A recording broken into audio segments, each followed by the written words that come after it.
yesterday. Michael, Shawn, and the TakeOver Legends, where nothing's off limits. Free Agent Radio. Baby, tap in. Tap in. Tap in. What's going on, y'all? Michael, Shawn, and the TakeOver Legends. We're here. Free Agent Radio. I'm trying to get my situation together if you're watching us. And I'm about to lose your mind. I'm about to lose your mind. Up in here. Maybe it's this. Anyway, good morning, Jay Black. Maybe it's good morning. I would say good morning to you, but I'm gonna just say good morning to Cam and good morning to Shiny. Good morning, y'all. Y'all see morning. Wait, I see a little something. Shut your ass up.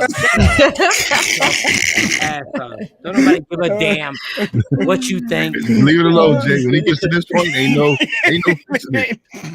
The best cure for this is silence. Best thing you do is just be quiet. Say nothing. That's what it was. Okay. Go ahead, talk, Jay. No. I was looking at your angles, but no. Good morning, Cam. Good morning, Shiny. Mike is getting his lighting together because you can't dim his light. It's a Wellness Wednesdays. It's a hump day. Some people call it hump day. Some people call it the middle of the week. But we here. All right, DJ Cam. Good morning. Yes. Yeah. Good morning. Morning. Good morning, people. Good morning. Good morning, right. Barbara. Rough start. It's all good. Barbara. Good morning, Barbara. I like the heart. From Tyler, Texas.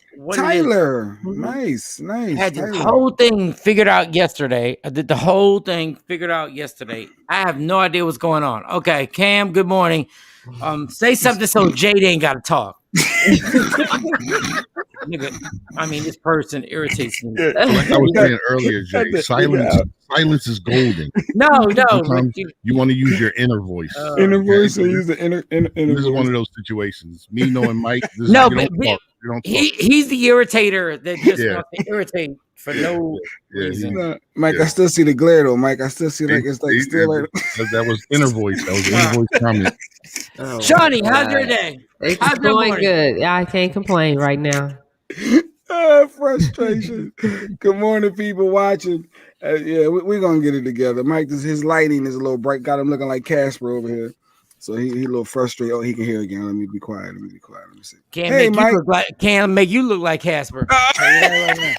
You want to play? Can't make you look like Casper. Can't do that. Good morning, Don. Good morning, Don. Joke starting off early in the morning. Oh man, I hope he wasn't like that when he did the cooking show the other day. Were you super bright? Oh no, I was hilarious. I was hilarious. I want to hear about hilarious. But go ahead, Shawnee. How's your morning? How's it going? Good. Can't complain. I'm almost there, y'all. I'm almost there. That's what she said. No, I'm almost there. That's what Once again, Jay, this is the time that you will use your inner voice. Okay. He's 12 years old right now. I feel like that's what every chick that was ever with you said. I was almost there. But you want to play? We can do it all morning. You don't want no type of dust or smoke. Mike got that high pro glow this morning, Kathy. That's what he got. Looks like heaven. Yeah, you got the background that's not going to help. You got the background of the house you claim you're going to buy. Psych! Look, he digging it out. Lost that. Oh man. No, but this morning we're gonna talk about Mike did a cooking show for y'all. You remember he talked about it, and I can't wait to hear about it. It's gonna be on CW, which is a big network, so can't wait till he break it down. And also we got the good Dr. KaNisha Hall be joining us for Wellness Wednesdays in about 45 or so. So good morning to her as well. Let's check in on Mike. Before we move forward. Yo, and the doc who Jay Black loves, you should get punched in your face for loving her that much. Now, you want to play? You're not built for me, dog. I know you're a control freak. You're not built. Good morning, Stephanie. We found out that was inappropriate yesterday. What? We found out their passion for the doc was inappropriate, and Shawnee and y'all control freak ass was like, no. Nobody's touching these women. No, why? That was yesterday, Mike. You remember that? No, I don't remember now. Oh, you remember that? I don't know what you talking about. This is my clap. Let's play today.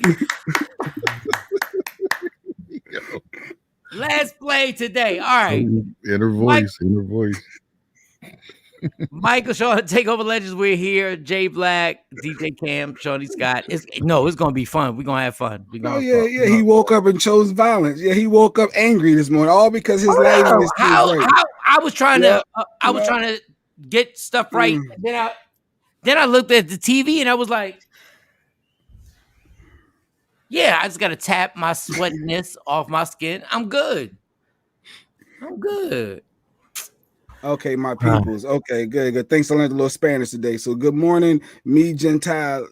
Okay, that means my peoples. All right, thank you, Stephanie. Say it again. Say Gentiles again, like you're some type of Catholic priest. Say Gentiles. Like a Catholic priest. Gentile. He said Gentiles. Ain't the G? Is it Spanish? That was gente. Spanish, Mi gente. Yes, thank you, Shawnee. Thank you. He tried to say it in English. Me Gentiles. Me Gentiles. He was like the second apostle. Me Gentiles. Me Gentiles. Yo, we are too early. That's how we start off, right? That's exactly how we start off. Because of you. And his lighting's still a little bright. But all right. No, but because of you. Because of you. What'd I do? Being the dark skin of the Fugees. Because of you. Good morning, Jacqueline. That's right. Bring some sunshine to Mike this morning. Well, I don't know, we need more light, but let's bring some sunshine to Mike this morning. All right, well, do your job. For what? No.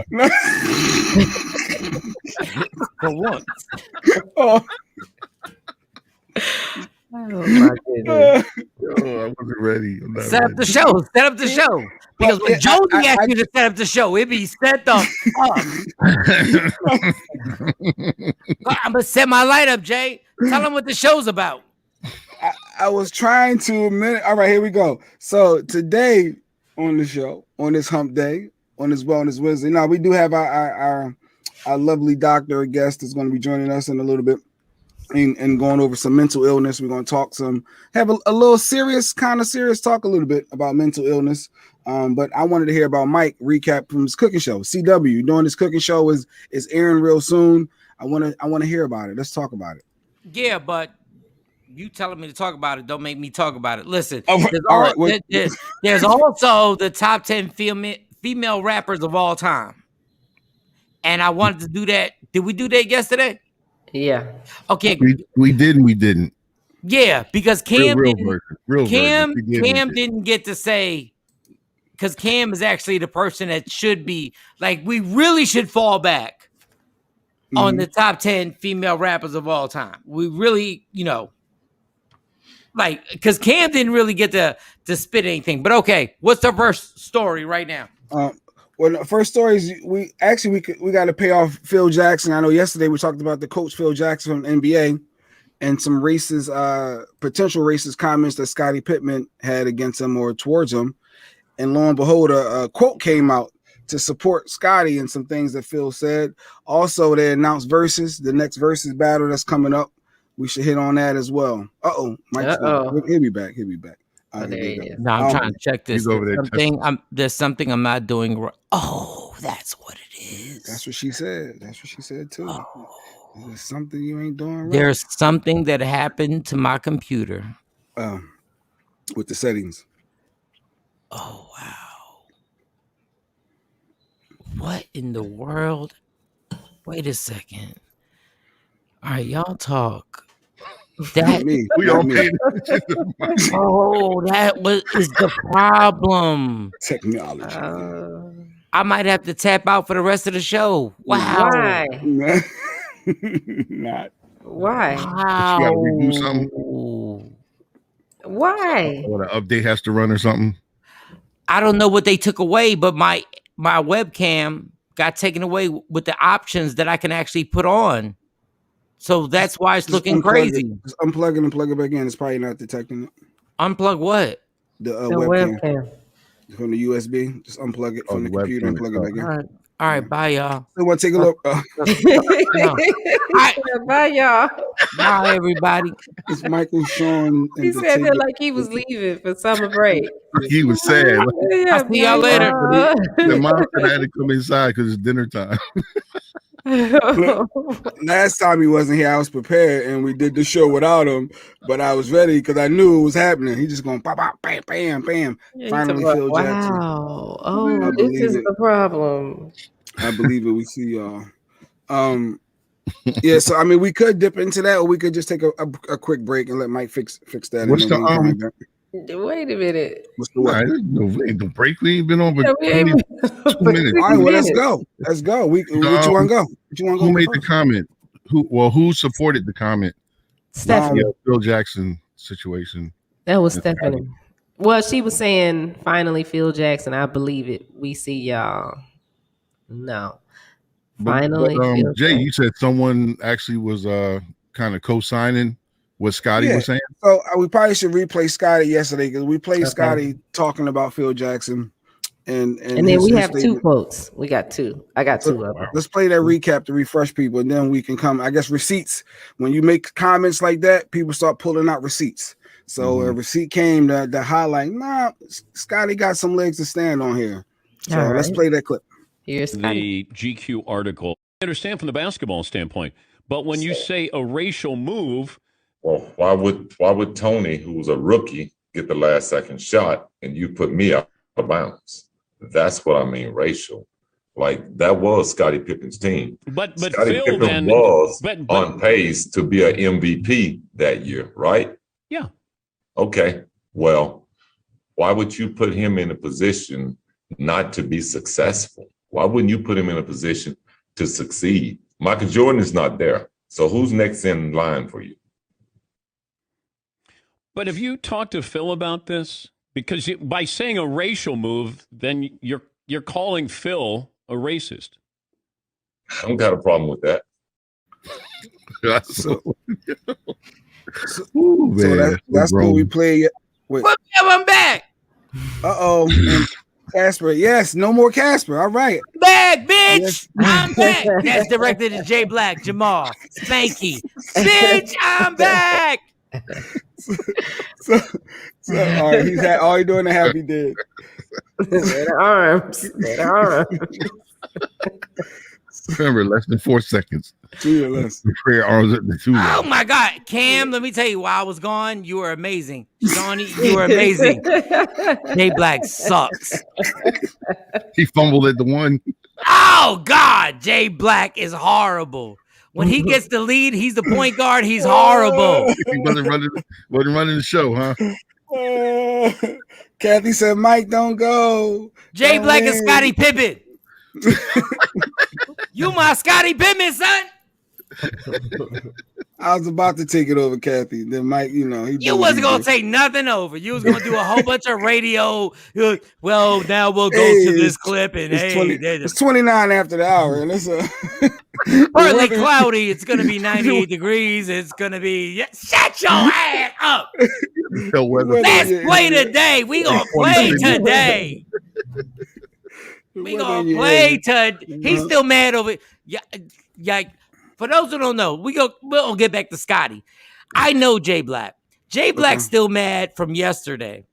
And in the back of his mind, he's trying to get me back because I got him back yesterday. Bow! Got him back yesterday.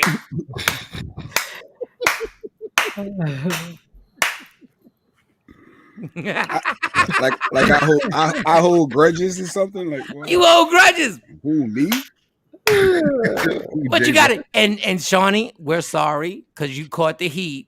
And Jay Black put that on you yesterday. Oh, yes, he had to go down with the ship. Because you tapped out, but that was because of Jay Black. That was Jay Blizz and Jay Black. You like bing. So let's just say I've tapped out. Jay Black has tapped out. Shawnee has tapped out. Cam not yet. And for some reason I feel like Mo's gonna be the impossible person. I think Mo is we're not gonna get her.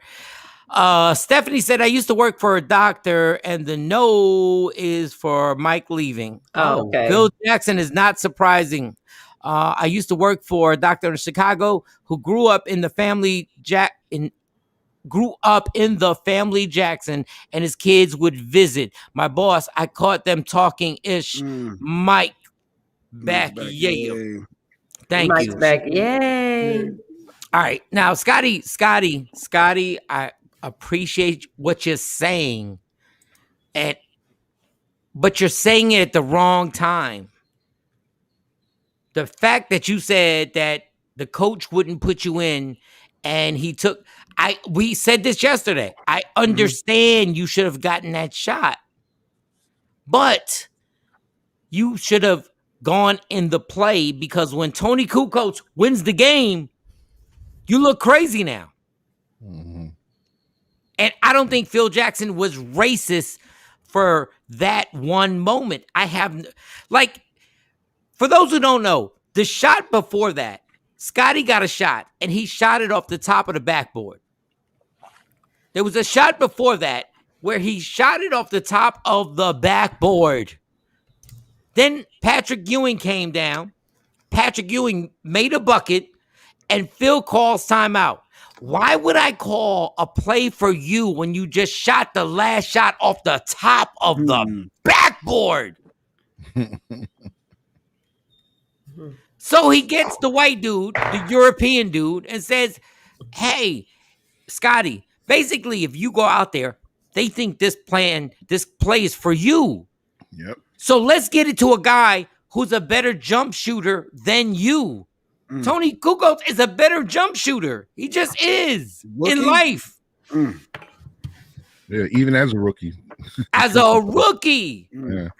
And also, Scotty, yes, Tony got paid more money than you in his rookie year, but then you should fire your lawyer and agent. Don't get mad. Like, you made bad choices all around, Scotty. You was never the second highest paid player on that team. So if Tony Kukoc comes in and you've already signed, I wish I could have his contract. Yeah. That contract was ugly. That was ugly. Yeah. He was still rich, but was ugly. And now you get mad because the other European dude comes in and he got a better agent and lawyer and accountant? Sorry. Now, a lot of what Scotty says is absolutely right. Phil Jackson has said a lot of racist things in his life. He's had a lot of racist comments come out his mouth. And I sent it to the team. He said a lot of stuff. But not getting you to take the last shot was not one of them, dog.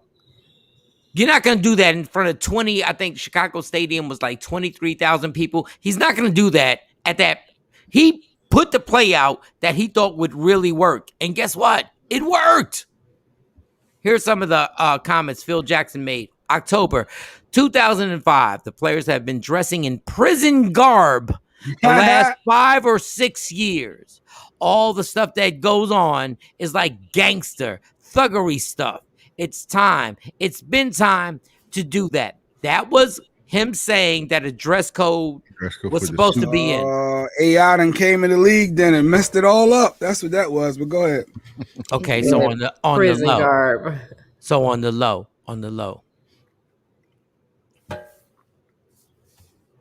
As my age right now, Phil ain't never lied. But a white person can't say that. Here's another comment, October 1999. I don't mean to say in parentheses that as a snide remark towards a certain population in our society, but they have a limitation of their... Okay. Before I read this whole thing, this is when Scotty, when you heard this comment, should have called him directly.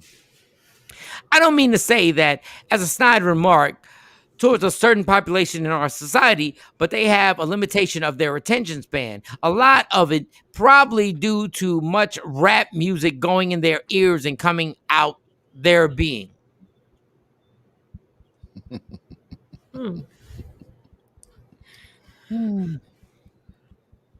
So, Phil, this is the crazy thing about Phil Jackson.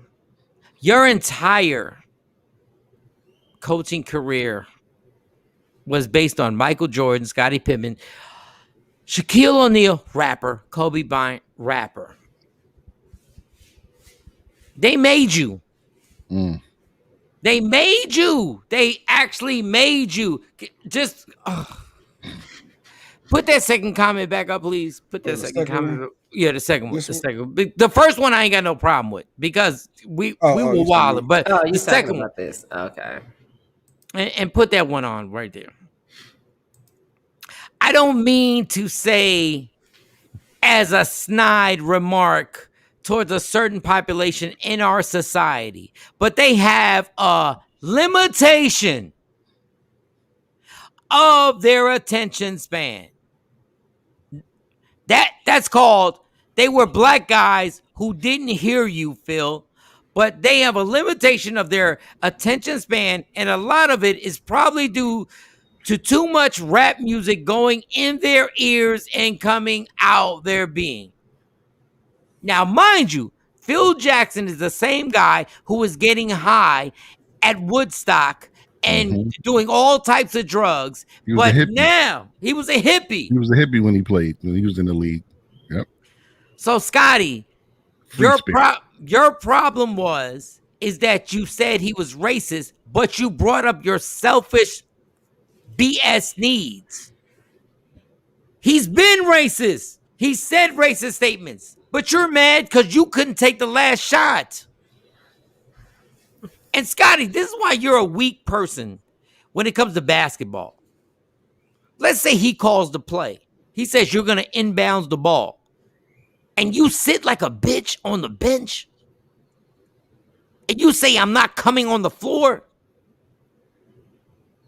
It could have been a pile up of things. Because, sometimes when you get fed up and you sick and tired, it's that one thing that happens. And you like, no, forget this. Shawnee, LeBron James had a play with Golden State where it wasn't for him. He inbounds the ball and Kyrie Irving got the ball and he shot a 3-pointer that actually didn't clinch it, but was a critical play. You do not sit your ass on the bench in a playoff game. If you're really gangster, you go on the court. And when you get on the court, there are no more timeouts. You point to somebody and say, you inbounds the ball. I'm going to take the shot. There's nothing Phil Jackson can do. You cannot take 2 timeouts in a row. You can't. And then keep in mind what Scotty said in terms of him being on the path of being the MVP that year. So he was having a great year. So I don't know where there could have been issues. Stat-wise, he was up. He covered that whole Jordan situation very well. Mike mentioned that he had like 56 wins or something like that. With Jordan being gone. Had an amazing season. My whole point is LeBron, Kobe, Michael, a gang of them cats didn't get their number called at a certain time when the coach said, you know what? They're expecting that. So we're going to change it up. Yeah, but they were always stars and they always got the respect that they. Scotty was a star. The whole season. But people treated him like the stepchild.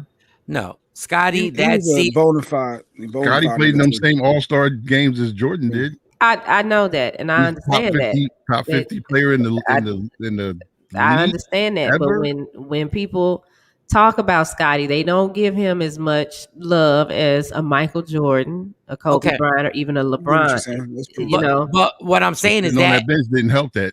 But that particular year, he was in the MVP voting. Yeah. Michael was gone. I understand that. He did not handle his situation correctly. Magic Johnson on the Lakers for many years was not the number one option. As much as everybody's like Magic Johnson, Magic Johnson never won a championship without Kareem Abdul-Jabbar. Ever. Look it up. Never. So there was James Worthy and Kareem. Scotty, you can't sit your ass on the bench. Because what if Tony would have missed the shot and you would have had to tap it?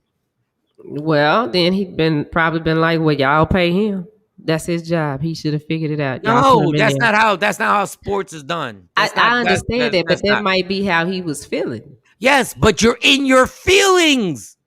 And it's a playoff game, and you're getting paid millions. You can't be in your feelings. You're playing a team sport. It's not about your feelings. You weren't getting paid millions that final year, though. Do you know? That's the thing. That's what I'm saying. He probably was just like, man, you gonna give him this, and I'm getting this, and I've been getting screwed all this time.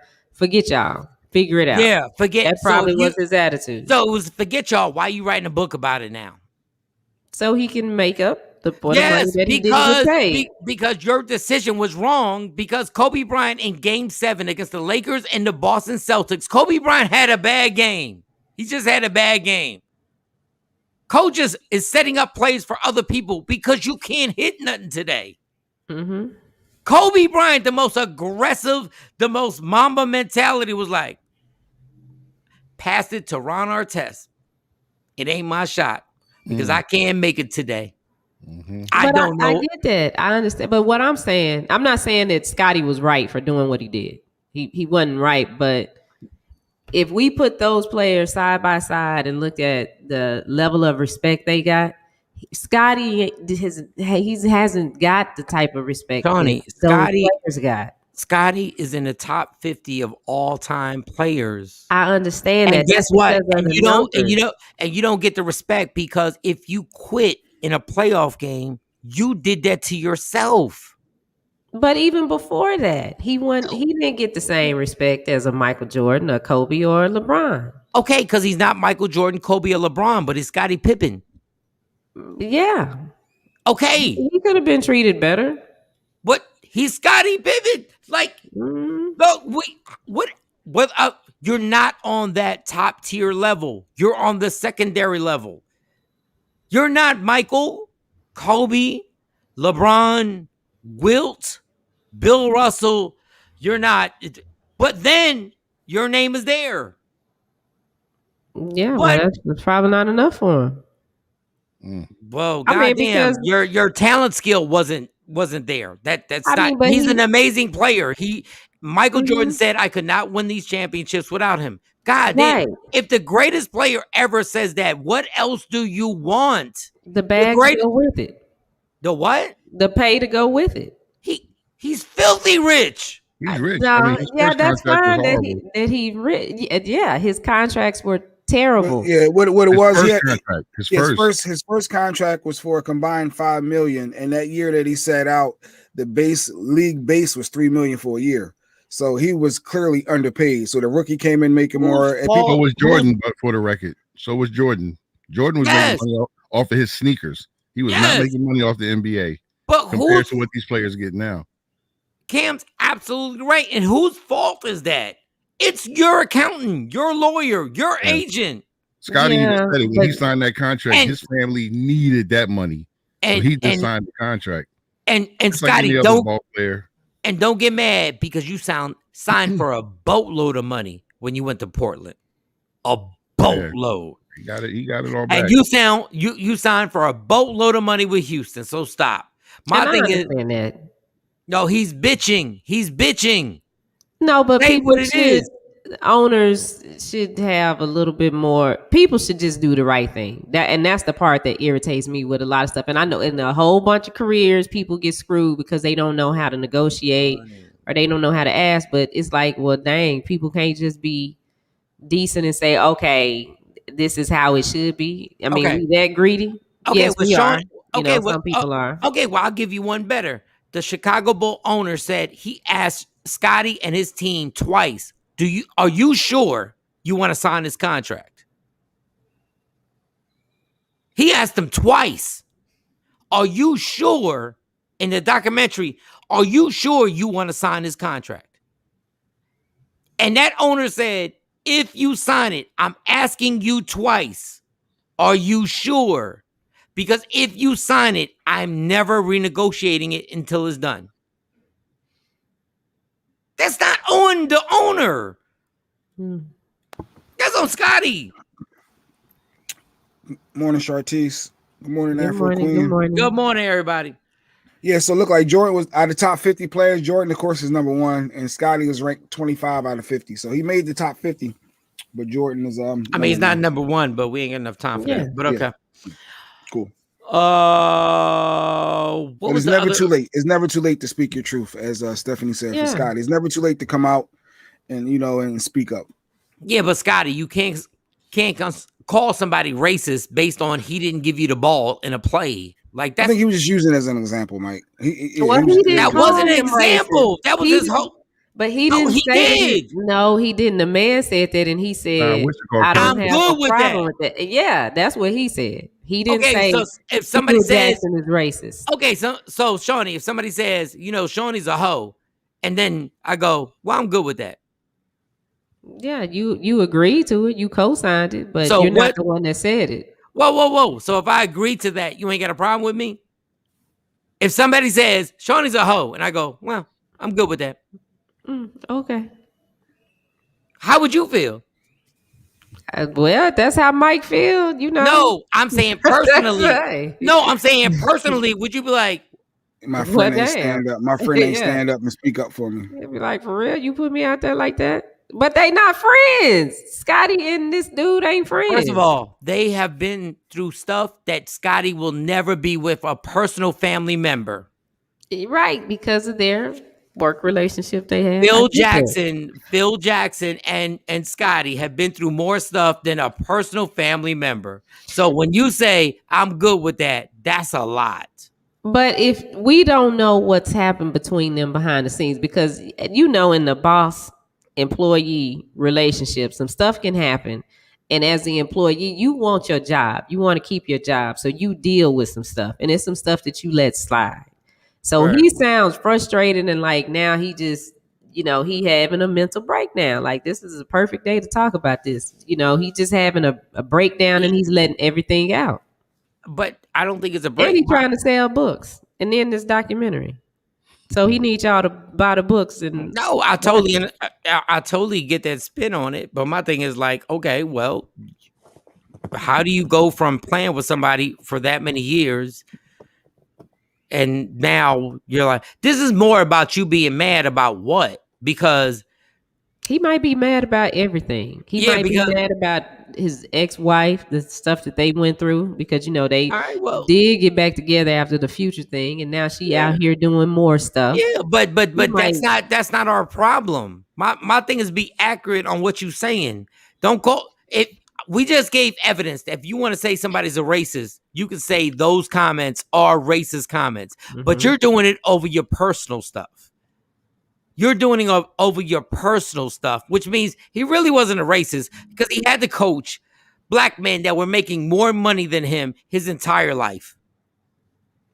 Yeah, but sometimes on the job, they do allow the other people to advance or do things. But, Scotty I don't remember the game, to be honest. But if he was having a bad game, I understand the coach's decision.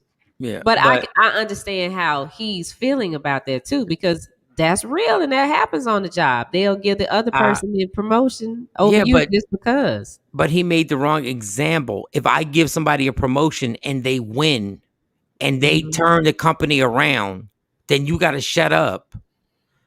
No matter what you think, you're like, oh, I deserve that promotion. Then that person gets a promotion and does something super amazing.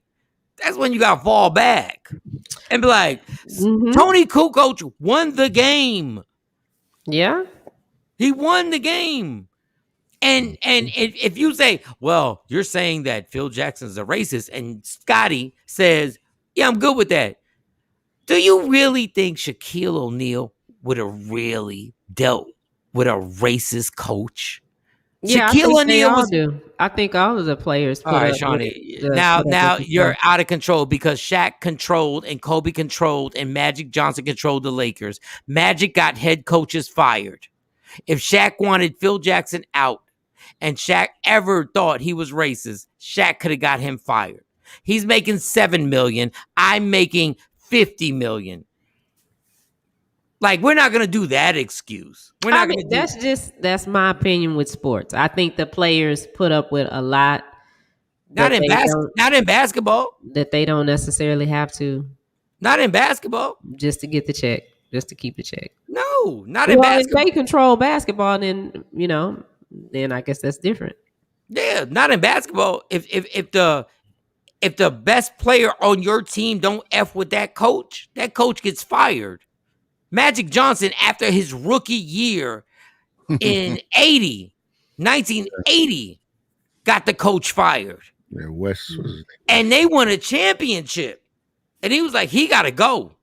He got a coach fired, Paul Westhead, and got Norm Nixon traded because he was like, we're not going to have 2-point guards. They got to go.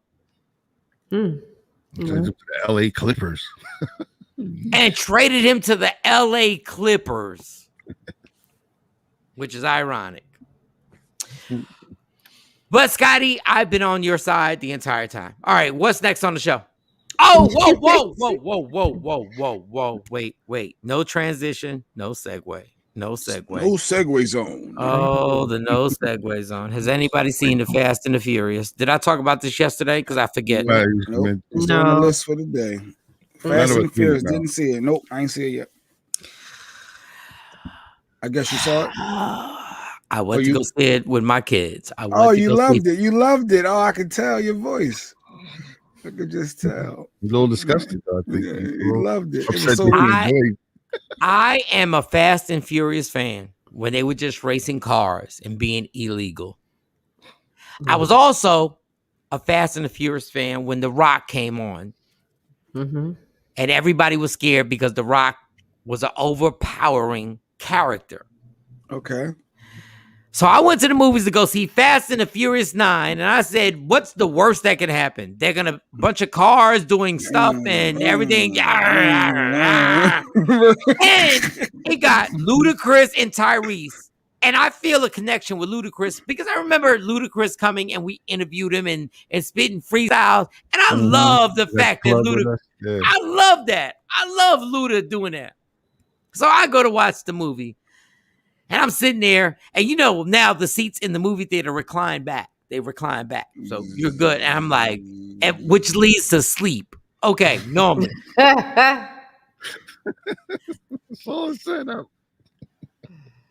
So then they're doing so there was a Hans or whatever his name is was killed in the last Fast and Furious. It was obvious the whole car exploded. The dude died. The Asian dude had to be dead. This N-word, Asian N-word pops up in the movie and they're like, he didn't die. So I'm like, I'm going to give you that. Spoiler alert? Yeah, I'm giving you the whole, I don't give a damn. I'm giving a whole spoiler alert. Oh, wow. Yeah, we really want to see the movie. Hans or whatever his name is. First of all, Jay and Cam, you ain't going to give a damn. I don't care. I still want to watch it regardless. I haven't seen 5, 6, 7, and 8. So real talk. No, you're right. But I like watching the cars. Like when they hit the whatever that button is in the car and they start winning, and I'm like, all right, cool. Oh, no, not that one, but go ahead. It's nitrogen or something. Yeah. So they go over there. He comes back. He's alive. And I'm going like, okay, that don't make no sense, but I'm cool because the kids want to watch it. Amani, Akela, and Autumn. So I'm sitting there and I'm going, I'm not making this up, everybody here. I'm not making this up. I fell asleep. And when I woke up, Tyrese and Ludacris were in space. What? Like outer space, like floating in the orbit. That car was faster than hell. Wow. What were they were in outer space. I mean, outer space. And there was like some type of satellite they had to destroy in order for them to live on whatever they were doing. Are you serious? They had to save the world. Honey, I'm on God. They were in outer space. They had the helmets on so they could breathe. Yes! No, they didn't. Wow. Wait, and you was asleep, so he don't know how they got there. They took car. They wasn't driving cars. Wait, was they in a car in space? Yes, they were in a car that had something on it. They were in a car in space. No, I gotta get my Instagram live popping. Wait. Shanti said yes, so Shanti saw it. She said, "Yeah, no, Mike, you're right." No. I gotta get y'all on Instagram live. Hold up. I gotta get y'all. This is before I say it. Oh God. Because when I tell you how disgusted I was, and Jay Black, I gotta see. Jay Black literally said exactly what I said. I fell asleep and I heard noise like they was going to space. I was like, what? I said, I must have heard that wrong. And when I woke up, Ludacris and Tyrese were literally in space in a Fiat that had some incredible thing. That's the spaceship vehicle of choice. Is the Fiat. All right, let's get the Fiat. Let's get our helmets. And they're gonna orb us. Like, how did it get? Like, I'm like, you don't know because he was asleep. He was asleep. No. I heard it because being, having kids, I always listen. So I was sleeping, but I wasn't sleeping. I had like a little popcorn. Everybody get on Instagram Live because oh my God, I need because my kids almost got mad at me in the car, and I slowed down because my kids ain't built for free agent radio. They're not built for it. They're not built for what I'm about to say about this nonsense called Fast and the Furious 9. All right, Cam, get on. Jay Black, get on, because this is absolutely obnoxious. Hold up. And then we got it's Wellness Wednesdays, and we'll get serious with the doc. And we'll talk about mental health and stuff like that. But we got one more thing that I got to put up. Okay. Hold up. Their car was on top of a plane. Yes, their car was on top of a... And that's how they got boosted into space. Okay. Load them up on a really car. It's not that hard, It's really just put the car. I mean, I think we could actually do it if we really wanted to. Jay, okay. So hold up. Hold up. So hold up. When the person who created this extravagant wait, Cam, let me get Cam on here because I need Cam to be on here. So they meet this guy. It's a Fiat. It's really a Fiat. It's an old school Fiat, and they have this thing. So they meet him. Bow Wow's in it. Oh wow! Yeah, Bow Wow was talking about it on Versus. He said, "Yeah, I'm in the fast." Yeah, okay. I was wondering what his role was. And Bow Wow's part of the team that creates this damn car that can go to space. Okay, so Bow Wow wasn't in space, but he helped create it. Okay. Told you boys done a lot. You ain't never going to space. Yeah. Bow Wow in a car. All right. Mm-hmm. Well, that makes sense. So when they see them, they are creating this car. They have an Asian guy, and Tyrese and Ludacris are joking like, "Yo, it's a Fiat," and they got this huge thing. It looks like Back to the Future. That's what I was thinking. Yeah, with Elon Musk and Jeff Bezos trying to go to space, I can see them adding that in here. Not in a car. What? I can see that. No, he's not going in a car. No. The Tesla guy might try to do that. So real quick, Cozy, Carl, if people are just joining, no, Mike ain't hyper. What Mike is saying is he went to see Fast and the Furious. He nodded off, and when he woke up, and it was stupid. They were in space, so we trying to figure out how the hell a car, and they got the helmets on, and they're in orbit somewhere trying to save the world. Listen, the black people. To space. Why didn't Vin Diesel go to space? Of course not. So Luda and Tyrese are making fun of them making this car. They both make it, but that's a Fiat, that's a this, that's a that. All of a sudden, you fast forward, and these guys, so the car has a thing on top of it, and they think they have figured it out, how to go to space, and then it drives off, and it explodes, and they're like, damn, we haven't figured it out. 20 minutes later, they have figured out how they can take a Fiat with a big-ass bulky thing on top to go to space. Okay, people, I'm not any science major. Do you understand? You have to go through the ozone layer, and you have to break through the ozone layer. This is why NASA has $1 trillion. But they had their helmets, so they should have been good, right? So Jay, stay right there. No, Jay, that's perfect. Stay right there. Stay right there. So I'm listening to this, right? I'm asleep. And when I wake up, Ludacris and Tyrese are in space with the cheesiest orange space outfits, and they're floating in the car. Why are you floating in the car? You're in the car. Maybe they didn't have a seatbelt on. I gotta see this now. And they go, They're in space. we have to. Gravity in space. And they say we have to smash this satellite in space. And they kick something to the satellite in space. A rock. Dog, I couldn't believe how stupid society is. I couldn't believe that I got tickets from Jay Black to get in here. And when we get out the movie theater, we get in my car and my kids start breaking down the movie. And once again, because it's 2021, I can't say what my dad would have said in 1997. If y'all stupid heifers don't stop arguing about a movie that is the dumbest movie we've ever seen in our goddamn lives. This is the dumbest movie ever. Seal the cabin. I've never seen a dumber movie. Wait, it had to flow though, right? Like I guess because you woke up. Like if you please, Jay, just no. Just watch it. Here's the car. Clean it up. Yeah, like maybe it flowed. That's the car that went to space. They had the now, all those cars that they drive that are souped up from front to end. They drove that dusty thing in space because of the rocket. You needed the power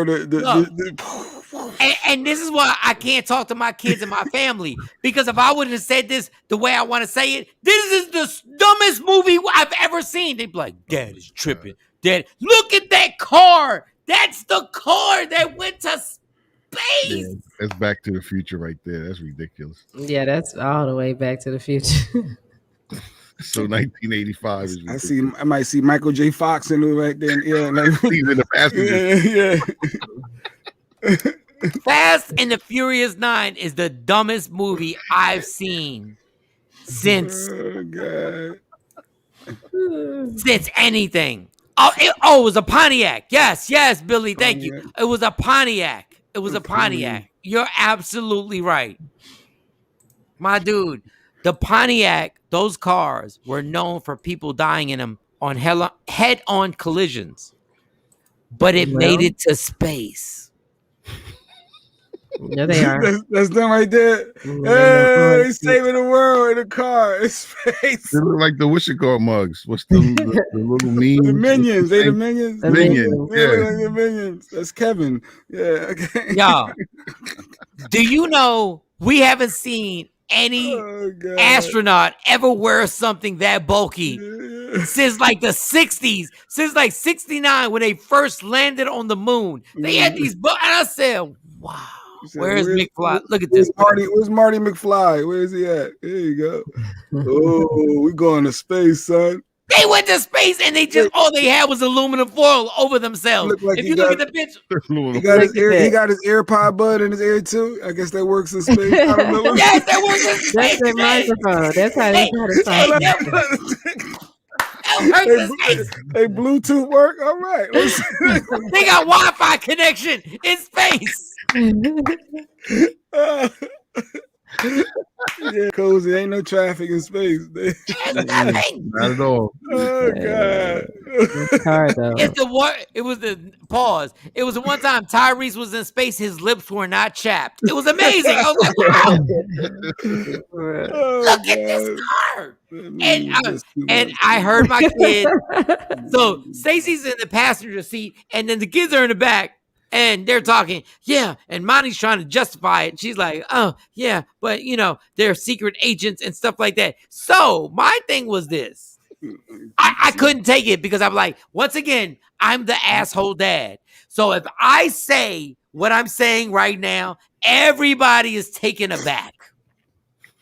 Because honestly, I want to be like, girls, this is the dumbest movie y'all have ever taken me to. And Stacey ain't going to support me. Stacey's going to be like, you're overreacting. Stacey, you a stupid dummy too. You was watching this movie. It had to be still entertaining though, right? Jay, it was horrible. Well, I guess if you fell asleep on it. No, it wasn't about falling asleep. It was about I fall asleep and I listen. And I'm like, everything they're saying is unexplainable. There was a scene. Cam, there was a scene where they're driving, right? And they're going off a cliff. He telling the whole movie. They're going off a cliff. And John Cena, who replaced The Rock, he's another wrestler, but he's not The Rock. Mm-hmm. John Cena, God bless him. John Cena's dope, but he's not The Rock. You can't see me, but so the car that they're chasing jumps off the cliff. But a spaceship or jet, whatever it is, grabs them up, and the car goes into the ship, and you're like, wow, that was dope. So now what's Vin gonna do? So Vin says, I'm going for it. What are you going for? There's no plane catching your ass. There's nothing. Yeah, what are we doing? Yo, out the clear blue sky, he just jumps off the cliff, right? Out the clear blue sky. Somehow or another, he's able to maneuver his car and go to the exact speed where there's a plane that's going over, and a clamp, just a clamp, is able to hook to his car. Mind you, he went over a cliff. And he's able to maneuver the car, and a clamp clicks to the car. Oh, there's a plane. Okay, I'm hooked onto that. And that plane that had no plans to pick up Vin Diesel had no plans. The plane just happened to be there. I'm gonna hitch a ride. It's like with the skateboard, you held onto the back of a car as a kid, and you ride down the street. God, Jay, exactly. Like, oh, let's go. I'm here. This is the worst movie. This is the dumbest, worst, stupid dummy movie in the history of the world. So maybe you got to give another chance to watch it again. Maybe because you fell asleep. Jay, how about this? I will pay each of y'all $2 a piece. $2 a piece. I don't want to see it. No, I just want y'all to actually sit there and go like, so that y'all won't be like, Mike is just overreacting. It is the dumbest. I was mad that I took my kids to watch this stupidity. I was so mad that I was like, and Monty ain't nothing but her dad. She's trying to justify it. Well, I know it was unrealistic, but it's a movie and everybody. And I wanted to be like, but I can't do it. I wanted to be like, yeah, but it's stupid. It's a stupid movie. Because then I'd be looked at as the crazy dad. But it was. That's why the only reason I'm alive is because of this morning show. The only reason I'm alive is so I can say what I want to say. I can't say what I want to say in my own goddamn house. The only place I can say it is here. It's the only place I can say it. It's a dumb... Stacey, call me. Stacey, please call. I'm about to call. Stacey was trying to justify it. I'm like, Stacey, you a grown ass woman. This is the dumbest movie we've ever seen. I wonder if is it on HBO Max too? Maybe I'm gonna check. I want to see it now. I want to give it a fair assessment because I like to go against you a lot of times. So I want to see. It might be dope. It may be dope, and you just didn't understand. $2. I'll put $2 towards $2. $2. All right. $2. All right. But please. But don't he get to see it free anyway? Nah, we don't talk about that. No, don't talk about that. I got $2 on it. I got $2 on it. I'm waiting for what is it? Fast 25. He's a granddad.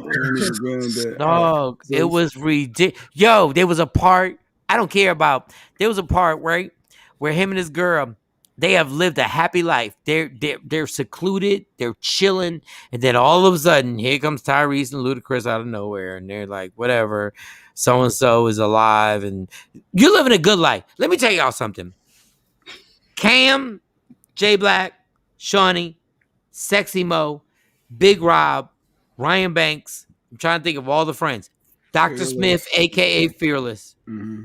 if I'm living a good life and y'all come to my ranch and y'all like, come back, we need you. You know what I'm gonna say? No.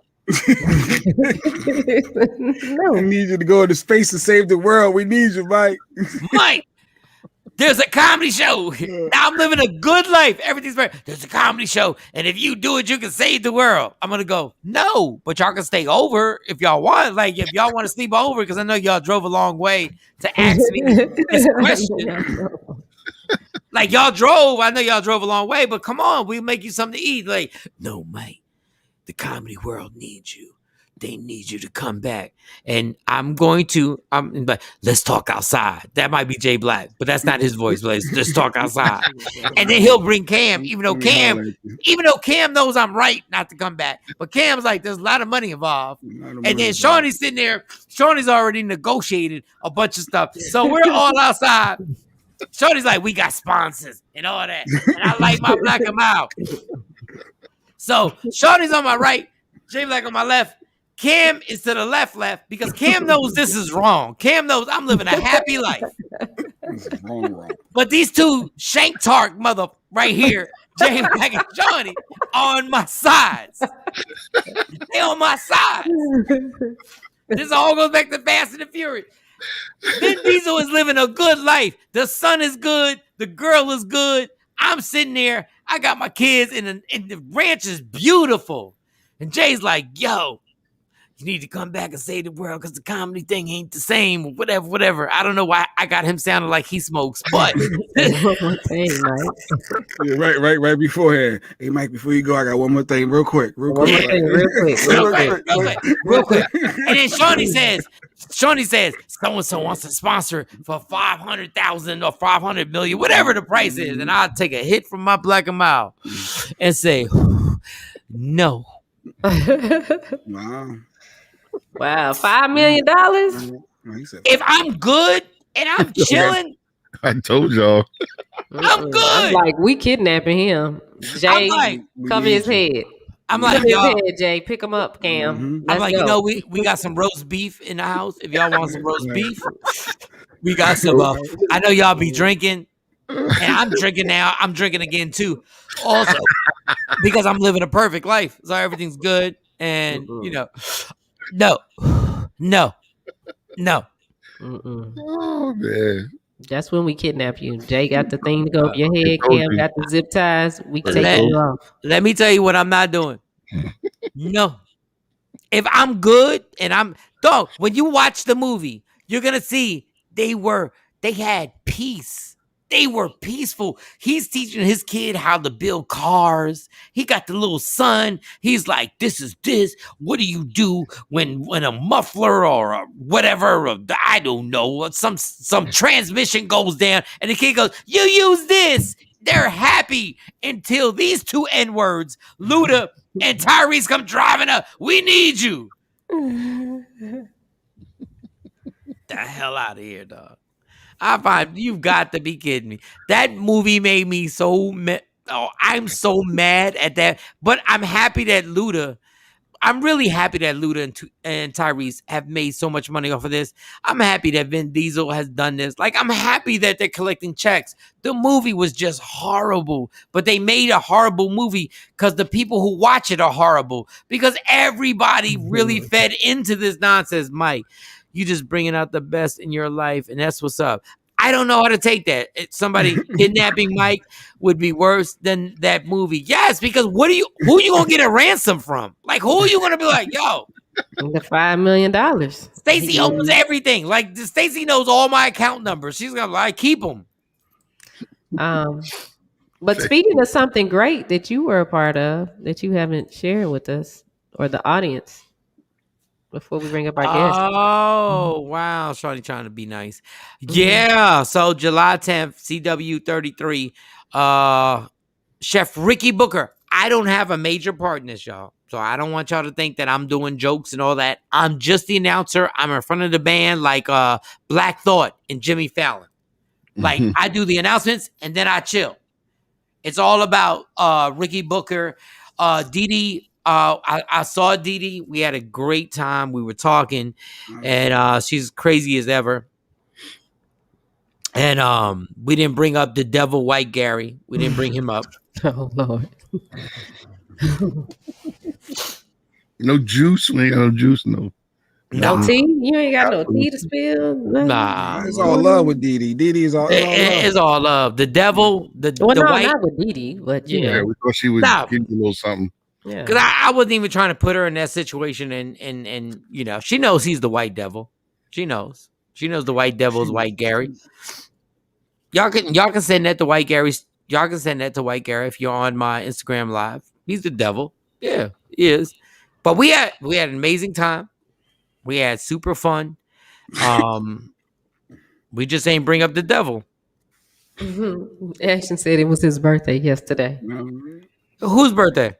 The devil? I don't know who's actually talking about it. We don't know. I guess it was Gary's birthday yesterday. Oh, it was the devil's birthday. It was the devil's birthday. You see, the devil don't want to be on Instagram too heavy because he knows. The devil knows. The devil knows. He don't want to be too public with stuff. The devil knows. The devil. Well, all right. He don't want to be on Instagram. White Gary was the producer of the morning show that I used to be on with Didi in the morning. I was the co-host. He's the devil. Why you say he's the devil? Because he's a liar. Yeah, you ain't nothing but me. Look at this. He's a conniver. Thank you. He knows what he is. They don't know what you're talking about. You are absolutely right, Shawnee. Thank you for throwing that alley-oop. I will now cuff it. I'm just, like Scottie Pippen. We talked about this with Scottie. He had some grievances. It sounds like you have some grievances. You are absolutely right, Shawnee. Absolutely. And I got super love for Didi and understand the devil knows who he is. And I pray that the universe don't come back on your ass all at the same time. Karma. And you don't want this smoke with me ever. On this Instagram, social media, you don't ever. I have never aired anything out, but the devil is the devil is the devil. That's what it is. And you and your white owner have played black people out enough. But I'm good. Y'all got it misconstrued. Can't know where I'm going. Y'all thought this was supposed to be the end of Michael Shawn. Them women know. Them people know. Ain't never gonna be the death of Michael Shawn. I got too much. This is me freestyling now. I got too much goddamn talent, homie. Y'all knew that on the radio. Y'all knew what it was. Y'all wanted me to go away quietly and get out of the market, and he didn't. Goddamn, how the hell is he living the same lifestyle that he was living when he was on the radio? How the hell is that happening, Devil White Gary? Oh, that gotta irritate your ass. He was supposed to be done. And I'm pointing, and I'm going to stop it right here. But your devilish ways will come back. Because I've done some devilish stuff in my life. It will come back, homie. It ain't karma. It's the universe. You can call it God. I call it God. Some people call it the universe. Play. Because the come up is happening. These cats on this show with me right now, the come up is happening. Guarantee you. Them people in that studio don't F with you. Them people in that studio every day know you the devil. Every last person near you knows you the devil. Every last person. They just scared to death to get that check. But I'll tell you, and I'm not going to bring up no name, I'll tell you one dude that ain't scared of you because he's bigger than what you wanted him to be. Heavy hitter, suckers. Double H all day. If you know, you know. If you know, you know. But the heat that you don't want, oh, God is with this little light-skinned, dysfunctional, recovering alcoholic ass Michael Shawn. What you don't want is ever to grab a mic. Don't ever say. That's why you wouldn't run the commercials. You wouldn't run the commercials on K104 during the day. Whoa, wow. When they go low, you drop it to the floor. You were cool with running the commercials at 2:00 in the morning, but you were scared to death to run the commercials during the day on that last week. And you had an amazing turnout with that. Had an amazing turnout. And you knew, because you don't want this voice to be heard on that station, because you already know what ain't the same when I'm not there. That's facts. At least that's what I hear in the streets. Yeah. Hey, I posted one picture with Didi. Read the comments, devil. Where you at? I didn't make them comments. I didn't write them comments. When you coming back? The show ain't the same without you. Are you on vacation? I'm still at the same goddamn apartment, at the same goddamn place, right around the corner from the same goddamn radio station. Just in case. You want to pull up? Just in case. It's the same little Puerto Rican. Just in case. Did you want to pull up? Co-sign it, Shawnee. I'm loving it. Co-sign it. But I know what the devil's response is. Oh, they got that little show. They ain't okay, little devil. Yep. Okay. I've had many a person tell me, oh, they doing that little thing. Okay, the creeping comes up. But when it happens, and you call Jay Black to try and get an interview, we gonna do the interview. I promise. When you're like, oh, they in town, yeah, because that's the type of dude you are. No matter what happens, they in town. We need to bring him here for the radio station. Don't go to the Beat. Just come here. Don't go to the Beat. The Beat is the competing radio station in Dallas. For those who are listening, don't go to the Beat. Don't go over there to P Skills. Don't go over there. Don't. We gonna do your show. Mike Scott is showing 30 for 30. Real talk. Only difference is action is all my stuff is factual. The receipts, I don't even have to hold the receipts. They're holding the receipts in their hand. I ain't even say the morning show sucks. I got love for Didi. I ain't even saying the morning show sucks. But when you ask, I promise you, when you ask, we're gonna come. We gonna come and do the interview. If it's a comedy tour or the Relapse Again tour or whatever it is, we're gonna come. I promise you, we gonna come. But if you think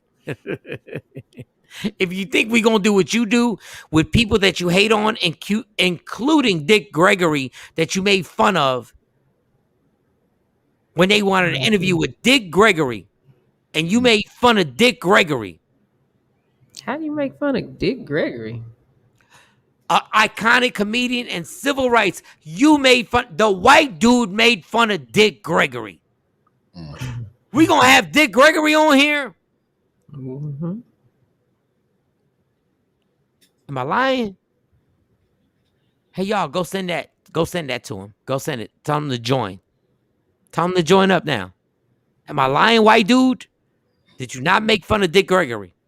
Because you take privileges with black people that you ain't got no right to take privileges simply because you got your penis in a black woman. Oh, if you're just tuning in, you're catching the Michael Shawn and the TakeOver Legend show. Make sure you download freeagentradio.com. Listen to it all day. Download Media Room 360 coming up. Dog, in real life. I tried that earlier. Up next, you got Dr. Hall. We're gonna. I'm sorry. I apologize, Shawnee and Jay Black. I apologize. I apologize. He's on it. I'm wrong. No, I'm wrong. I'm wrong. I'm totally wrong for doing what I'm doing. But don't stop acting like just because you got the right to harass black women at that radio station because you got your penis in a black woman. And you done got away. You lucky in real life that nobody's run up on your ass. And you lucky that station ain't in Jersey. Let's be clear on that. And I love Dallas. Dallas, Texas, you guys are like my second home. You lucky that station ain't in Jersey or Philly. You are absolutely 1,000%. You're lucky stars. Great morning show, squad. Y'all funny. I'm reading it. Okay, I'm sorry, y'all. I apologize. I've been down the air, and this ain't the air out. I promise you, when it comes, I promise you, when the real air out comes, dog. Oh my God. Oh my God. You devil. You little white blue-eyed devil. Kumbaya. My Lord. Mm-hmm. you little white blue-eyed devil was at something called a Kwanzaa Fest. A Kwanzaa Fest. You did a Kwanzaa Fest, you white ass. You gotta be kidding me right now. Somebody want to recap. The dude that got me fired at K104, his name is White Gary. He's the dude that got drunk every morning and ran to human resource and put me out there. That's the recap. Boom. White ass devil. Here we go. All right, we'll take a 4-minute break. And I once again, I apologize. I am sorry. I'm 100% wrong for what I just did, guys. Sorry. My bad. Just had to get that off my chest. No apology needed. You feel better now? No, because I really want to go harder. Okay, but no. Mike X. Instead of Malcolm X, he's Mike X right now. Right. Well, look, we'll be back real quick with Dr. KaNisha Hall Wellness Wednesdays.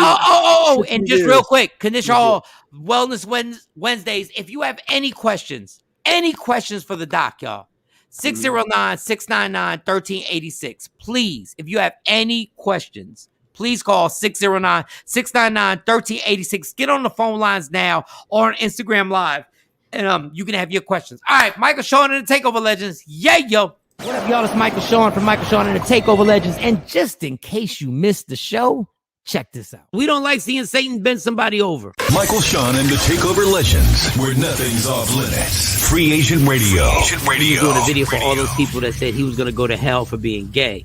So he went over the top to prove to everybody, oh, y'all said I was going to go to hell. Y'all said the devil was going to take me over. And then hence the sexual scenes with him getting, which I think is a bit too far. And she agreed, getting bent over by the devil. Whoa. And all that other stuff. And I just don't believe this is basically because he's gay. And I'm only going to speak from my point of view to the person who said this is all because he's gay. Stop it. We've been over that for a long time. Oh, I thought you were about to say I've been gay. Okay, go ahead. Michael Shawn and the TakeOver Legends, where nothing's off limits. Free Agent Radio. What up, y'all? It's Michael Shawn from Michael Shawn and the TakeOver Legends. And just in case you missed the show, check this out. The man was just in a historical movie, Coming to America 2. Y'all put your hands together. For an OG, hilarious comedian and actor, y'all get it for Rodney Perry. Rodney Perry's in the building. Rodney mother is in the building. What up? First time I saw you, you had this bit. I don't know if you do it anymore, but you had this bit that was so genius, where you danced on stage and you threw, like you were pop locking and you threw it, and he would throw it to the entire crowd. Dude.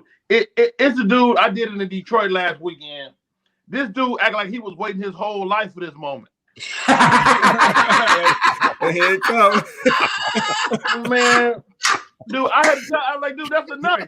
I love the show, man. I love what y'all doing, man. Thank you for having me on. I really appreciate it. Michael Shawn and the TakeOver Legends. Your escape from reality. Right here on Free Agent Radio. We the worst records, baby. We about to create a perfectly horrible song. Y'all know I've been in the gym, and now all I wear is tight shirts, tight shirts, tight shirts, tight shirts, tight shirts. Yes, I do. Michael Shawn wears tight shirts every day.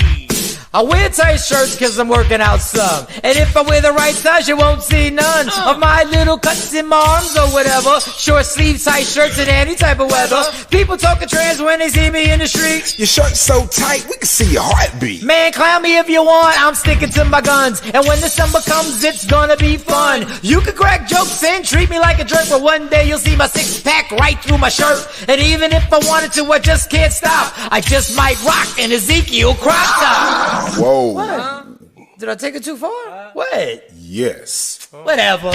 Tight shirts in the morning at work and when I grieve. I even wear tight pajama tops when I sleep. Tight shirts. Tight shirts. Tight shirts. Yeah. Tight shirts. Come on. Tight shirts. Come on. Tight shirts. Come on. Tight shirts. Every day. My son wears tight shirts. To the gym or wherever.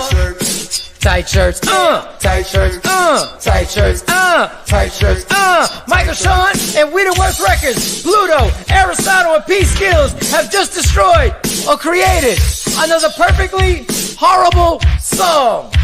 Yeah.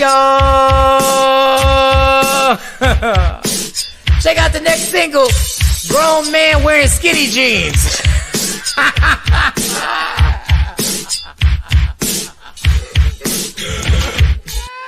That's it, bro. Mix it up, bro.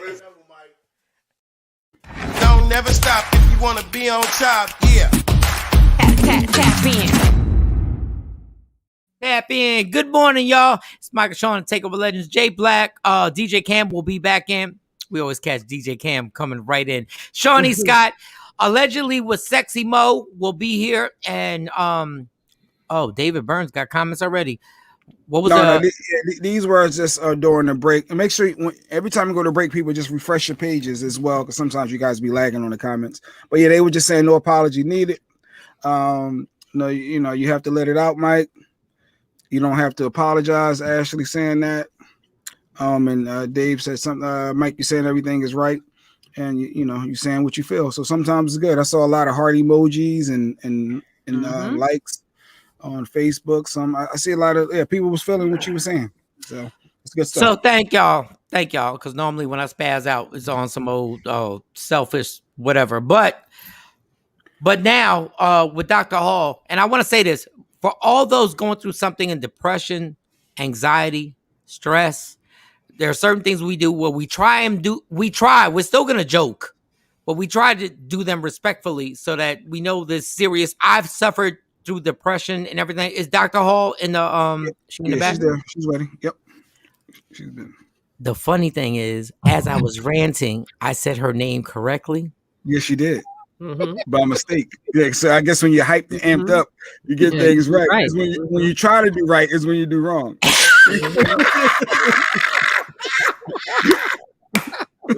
I caught that. I was like, oh, okay.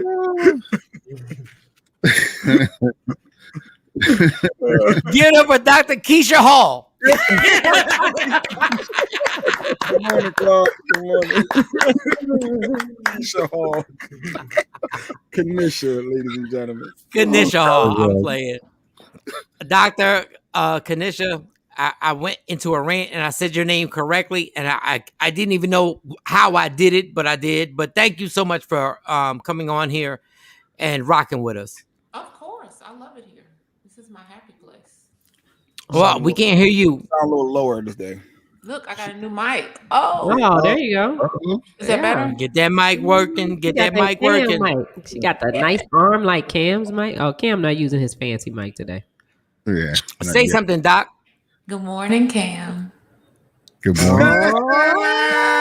The good doctor. The good doctor. Can you turn your volume up on your mic? Just a little bit. What about there? Is that better? Yeah, because you're good. Your volume. I'm good now? No, you're good. Is that good, Jay Black? Yeah. It sounds much better.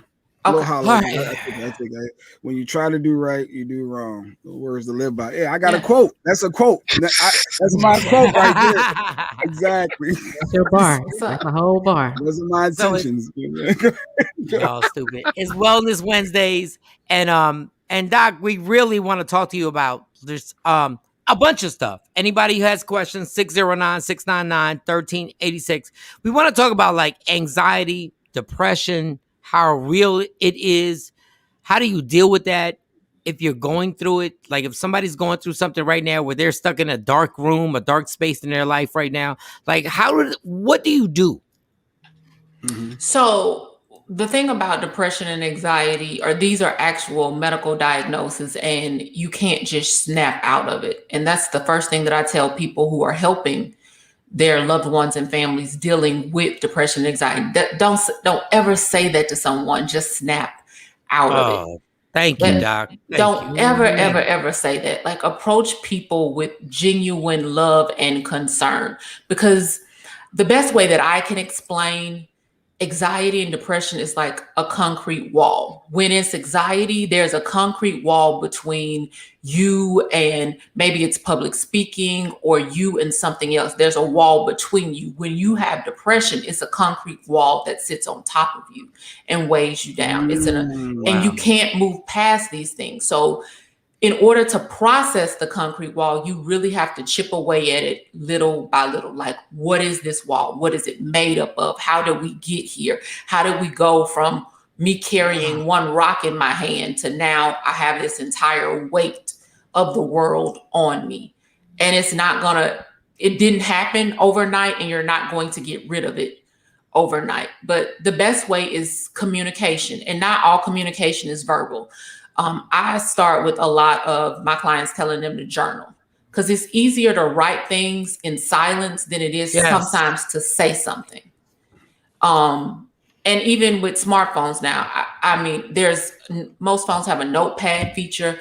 Start texting and writing things to yourself, making notes to yourself when you are feeling in that dark space. Try to remember the last time you were happy, and it may be a while ago. And because you're going to have to go back to remember how you got to where you were. And Doc, this is my book right here. Yes. I love journaling. That I have to journal in and get my feelings out when I'm not on here. And then when you read back on it, it almost feels like you accomplished something, and you feel like you actually, sometimes you don't even tell the people what you want to tell them, but when you write it down here, it feels like you did. Yeah. And you actually do that. And Doc, I'm trying to get you on my IG Live, because I really think this is important. So I really want those sitting here that may not be sitting on Media Room 360 or Free Agent Radio, just so they can hear this. How important, because I'm about to give you my pill box. I'm about to send you, I'm about to put I put this up, my journal that I write in. There's also pills that I take. And I was really anti that when they wanted me to get on them for anxiety, for depression, for sleep aspects and stuff like that. And I was like my dad. My dad didn't want to take it. But then when I started taking them, people think when you start taking these pills that the next day you feel better. No. But it's a gradual progression where it's like it could be 30 days and you start realizing that you're answering your emails, that you're actually getting up and doing stuff.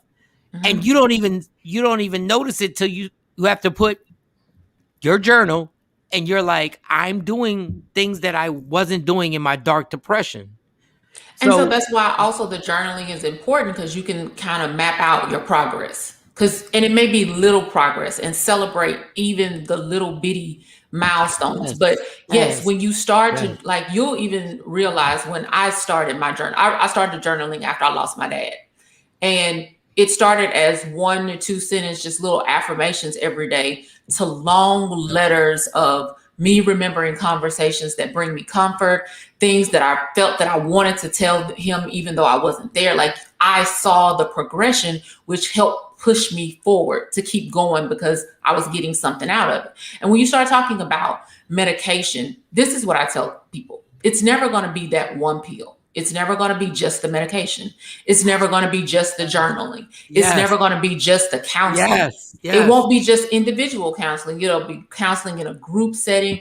It'll be counseling that may not be labeled as counseling, like you getting, back to your friends, back to the barbershop, or back to things that used to bring you some form of joy and fulfillment in life. And actually working through that process of figuring out what that is. Like, it's these things that it's not like you woke up one morning. You may have woken up one morning and realized, I'm definitely not the person I used to be. But it doesn't happen just with the snap of a fingers. So you're not going to reverse that, or you're not going to get back to a new normal in just a short period of time. And the way that most of these medication works, it is a buildup of things. It's trying to re-regulate our hormones and neuroreceptors in our body that can't be done overnight. So everything is kind of gradual. Doc, you have just said something. Just going to the barbershop when I was in a deep depression, just going to the barbershop made me feel better. And I'd sit there and be like, yo, I'm feeling better, and then go back to my apartment. But then the medicine would start. It took literally 2 months for me to realize that what I was taking was changing my thought process, and my anxiety wasn't the same. So, but then when you start acting out, before the medicine, everything, you're acting out, and then you're in a relationship with somebody. How do you get the signs? What are the red flags that you're probably like, okay, I probably need help? 2 very important red flags is, how do you respond with being alone with you? When you get to the point where you are uncomfortable being alone, that's a problem. And when you get to the point you're way too comfortable being alone, where you want to isolate yourself, there's a problem. So when you're at those 2 extremes, like, one, I can't be by myself. I'm clinging. I'm reaching for straws because I'm not comfortable being alone with me. And then you're, swing to the other end of the spectrum, where all you want to do is be alone with you. Like that, I don't like to use the word normal, but that happy medium is somewhere in between. You need to be able to be comfortable with being alone with yourself, and you need to be comfortable with who you are. But when you can't accept who you are, and you always want things and people around you, like, you will see depressed people who are out every single night because they never want to be in silence and they never want to be alone. And then you'll meet other people who are depressed and suffering with anxiety and suffering with stress and pressure, and they just want to block the entire world out because they cannot deal. A good solemn presence alone with yourself, where you're okay with your thoughts, you're not anxious, you're not stressed, you're not stalking people, you're not checking cameras to see where people are. When you can sit in your own quietness and have real peace, that's healthy. But when you want to block out the entire world and you want to create darkness in your life, that's when we know there's a problem. So those are the 2 extremes where you start to notice that there is something wrong and we need to get help. And that's in short moderation, not necessarily living with someone, but just in those moments, like, hey, I just need to take these couple hours for myself. So when you say being by yourself, it's just in short moments, right? Yeah, you always need at least once or twice a day. Like, when I first get up in the morning, my child, luckily she's still asleep when I first get up. I take those few moments, but I'm okay with pouring into myself. I'm okay with talking to myself. I wake up in the morning with affirmations every morning. I set the tone for my day because I have realized the only thing I control is me. Anything outside of me, I've given that up. I've surrendered that to I don't control that. So when I wake up in the morning, I control my outlook, I control my emotions, and I control my peace. I can't control anybody else, but that's what I wake up to, is affirming my control of self, affirming that I belong here, affirming that I deserve all the good things that come to me. That starts with the affirmation, but then I'm ready to go out and conquer the day. Mm-hmm. I don't just stew in that, shut the world out. So, Doc, once again, Michael Shawn, TakeOver Legends, Free Agent Radio. If you're on Instagram Live, if you have a question, put the question. I will ask the doctor the question. And okay, I'm gonna do my personal thing, and then Cam, Shawnee, J Black, any questions you have, please put them out there. I will have a situation where Shawnee was at the last comedy show, and the comedy show was amazing, did great, and after I took maybe 2 or 3 pictures, I ran out of there and ran back to my apartment and was like, my uncomfortable feeling after being on stage the entire time, it's like I have this uncomfortable feeling where I start getting insecure again, even though the show went perfect. When I tell you the show was perfect, it was perfect. And I took pictures, and when I tell you I dipped out the kitchen, got in the car, and went straight to my apartment. And I know there's something not right with that. I'm asking you. So when you say everything went perfect, but how did you feel? Did you feel? I'm not about the show. How did you feel about you? I felt insecure the entire time. You didn't feel like you had done a great thing? I felt like I knew by the acknowledgement of everybody that the show was good, and I felt it, the show was good. But even after a show being great, it's like my shoulders were like tight the way they are right now when I'm talking to you. Like it was like normally like I don't want to say normal, but normally you kill a show and you're like, I did it, the crowd loved it, and everything's good like that.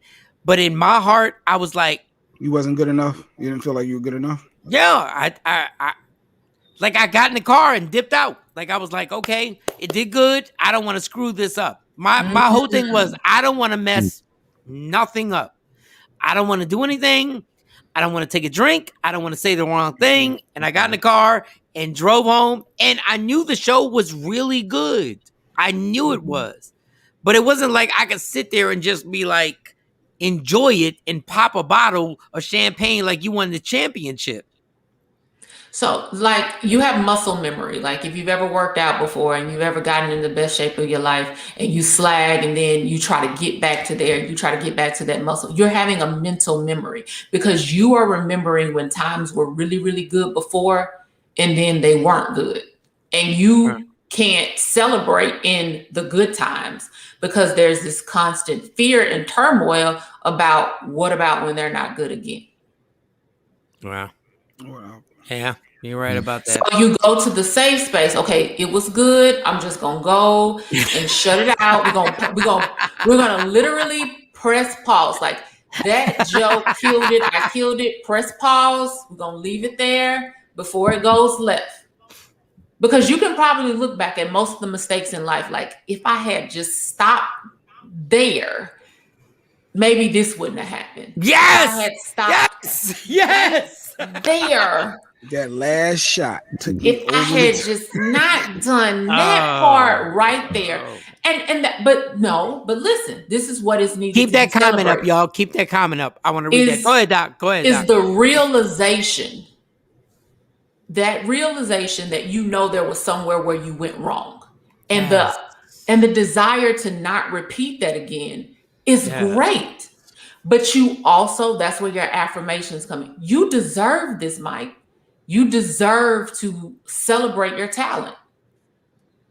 And just because you celebrate your talent and you accept that you deserve to be where you are, despite everything else that might have happened, you still deserve that.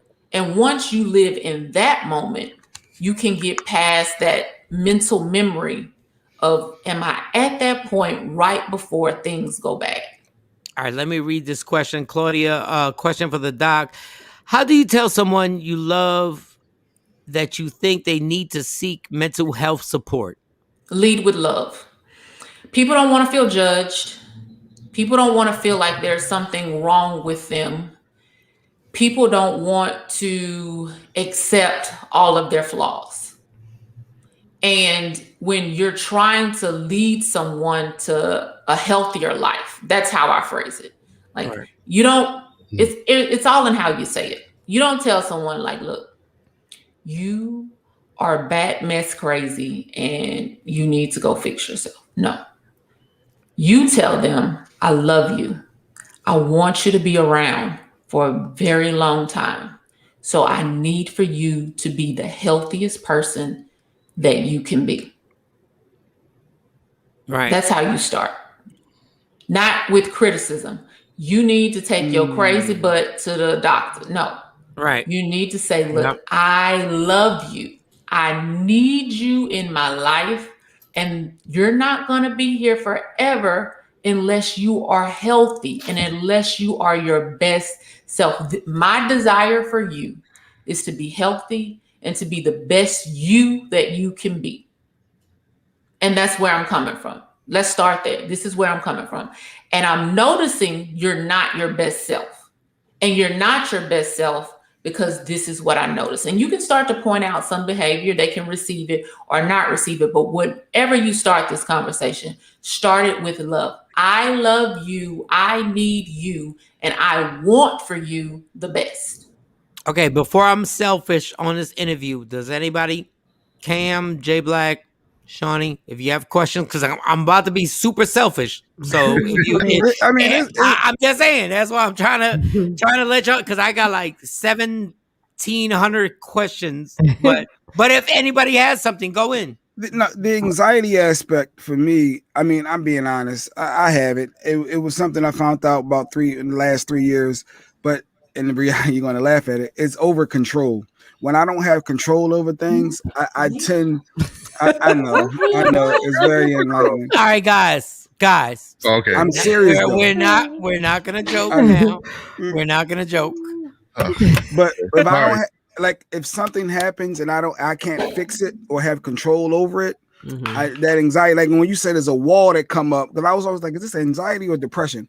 It's a wall. I just can't get past it. And then I'm mentally stuck right there and like, I can't get by it. And I want to fix it and I can't. And it's like, well, how do you, people say, well, just stop thinking about it. Yeah, okay. That'll work. But it doesn't work that way. So, and I tried different medications. And then some medications make you gain weight. So you ain't doing that. And then that's when the miracle marijuana came into play. Solved the problem ASAP. But it's like, well, I want to wean myself off of that in those moments. But the control factor is a thing for me. And it's just what it is. I don't know how to move past it. So, all right, Jay Black, that is an amazing question. I love you, but I got to be funny. God damn, that's the longest question I've ever heard. It's like, but I got to correct 2009, my dude. No, go ahead. I'm playing. I got to correct this verbiage because you were like, okay, the marijuana cured it, and it really didn't. What the marijuana did was mask the symptoms. It didn't treat the disorder. It just masked the symptoms. It calmed you out. And I am a doctor who is a proponent of medical marijuana use or recreational marijuana use. Do you? But also, here's the problem. And it's not the problem. Here's the thing with you is that you lead by intention, where you justify the means with the outcome. Like, I do this because I'm intending to do this. You lead with your intentions. So in order for you to address your anxiety issues, we have to address your intentions, because you control everything with the intent of protecting those you care about. So you feel like it's okay for you to do these things. It's okay for you to have some bad behavior because the intent is to protect the people that you love. Your intent is good. Your heart is good. Your motives are good. So you feel like that justifies bad behavior. But we really can't fix the bad behavior. And I'm sorry, I have to label it as bad behavior because it is because we need to fix your intent. You need to redefine the way that you love. You need to redefine the way that you love yourself and the way that you love others so that it's healthy for you. Like we've talked before about all the things that you do for peace, but you're not really at peace because you're always stressed, you're always worried, and you're going to try to control the next issue after the next issue. So how is that peace? But another aspect is like I got that first vaccine shot. As soon as it went in me, I had reservations and I wanted it out. And my brain, I couldn't get it out. So anxiety triggered a little bit. Like I want it out. Like, wait a minute, I might have some reactions that ain't good. I couldn't get it out. So it's a matter of me not being able to control that scenario. So what was your thought process before you got the vaccine? Okay, why were you going to get the vaccine? Because like I said, you're a man of intentions. What was your intent in going to get that? Because I got it and he wanted to compete with me. That's all he wanted. No, well, you yeah, said because you I got it first. first. And maybe he did. But no, I'm playing. But no, a lot of people are doing things for peer pressure. Because you even admitted, like you kind of felt like. Yes. Yep. Yeah. But mine wasn't for peer. Like my son has severe asthma. You know, the EpiPens. Okay. I want to make sure I didn't bring nothing to him. And then I started seeing this. My son. No. So I didn't want. So and then the other thing was I'm seeing all these people in the hospital sick with COVID, and they say, well, all these people that's sick or dying or having issues, none of them had the vaccine. So I was like, okay, so the vaccine, it has some validity to it, and then the new variant out there, whatever the new, new thing going out, variant. So it's like, oh, you know what, I'm gonna get it. I want to protect him. I don't want to be in the hospital with COVID, and if I could have prevented it by getting the vaccine, so I did it. Okay, so your intent was to get the vaccine to protect your son, protect your household, because that's how you show your love, is you protect those that are closest to you. But and that is perfect. That is what you are designed to do. You are his father. You are someone's husband. You are the protector of your household. Nothing, absolutely nothing wrong with that. And that is actually a great reason to get vaccinated. But here is where the crux of your issue is realizing you don't control anything beyond that. You don't control these variants. You don't control the side effects of the medication. You did something good. You did what you felt you needed to do to protect your family, but it's relinquishing and the knowledge of, I don't have any more control beyond that. Wow. You have to let that go and not attach your happiness, your peace of mind, your mental state cannot be attached to things you do not control, or you're never going to get peace. And Doc, what you just said is so amazing, because just speaking as a man, we never, like, I've just started to realize I can only control what I can control. And even like being a parent, everybody on here is a parent. There's certain things where you go like, I can make her do this or make him do this, and I can do, no, you can. There's a certain spot where you got to be like, you got to put your hands up and be like, I can't. And I might be worse than Jay Black when it comes to trying to control every single thing in my life. And what has happened is I've tried to control every single thing in my life, and it's put me in a dark place because it's not rational. All I can control is talking to you right now. That's all I can control. Right now, talking to everybody right now. That's all I can control. And man, when I tell you what you just said was so amazing, because sometimes you have to, I don't know, because some people don't believe in God, so I don't want to put God in this for everybody. But sometimes you just got to put your shoulders down and let God and be like, God, you got to take this from here. So yeah, you have to acknowledge that there's something out there. I don't care what your belief system is. There's something out there bigger than you. Jay Black, there is something out there that's bigger than you. And my inner belief is that whatever that thing out there that's bigger than me, my God, my ancestors, the spirits, that they are not there to harm me. They're not out for me. They're not like, Jennifer at work who can't stand my ass. They are out there to, I hope, protect me and work with me, not against me. That's just my general belief. I just want to read this question from Dave. He put it's not a question, it's really a statement, Doc. Question. Well, it is a question. Question for the doctor. Do you feel I'm doing the right thing by moving on quickly for most toxic people that you constantly being negative? Trying to read this correctly. After you have confronted them about the problem over and over again, when is it too late for them to care about it now? Did you get that? I think I did. So I'm guessing the problem is he has a toxic person or people in his life that are constantly negative. He's confronted the issue and pointed out their constant toxicity, their constant negativity. They didn't care about it, and now they do. So again, here's control. You have no control over these people. The only thing that you have control over is yourself. You removed yourself from this toxic environment. You are not obligated ever again to go back, even if they do get it down. It doesn't matter. You don't control them and they don't control you. The only thing you have control over is yourself. You notice negativity. You notice toxicity. You pointed it out to them. They didn't realize their toxicity or their negativity at that moment. Maybe now that they do. That's fine. Great for them. But don't ever feel obligated to put yourself back in that situation just because their aha moment happened now. Because them getting the picture or getting the point, that was beyond your control. Right. Right. And there's an unfair question, Doc, because you're not the end all be all, but in relationships, when do you actually say, okay, it's time to end this? And when I'm not talking about outweighs the bad. Say it again. When the bad outweighs the good.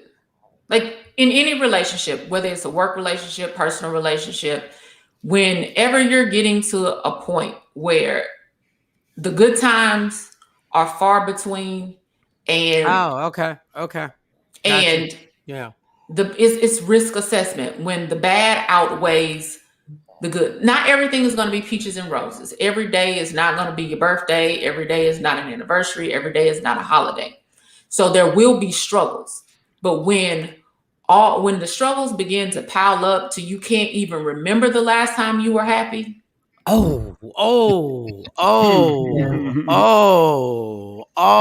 It's time to think about an exit strategy. Doc, what is your favorite sexual position? I gotta break this up. Already. You hit No, I know. That's my go-to. No, you're getting too deep. Cowgirl. Yes, reverse cowgirl. No, you're getting too deep right now. You're making my head hurt.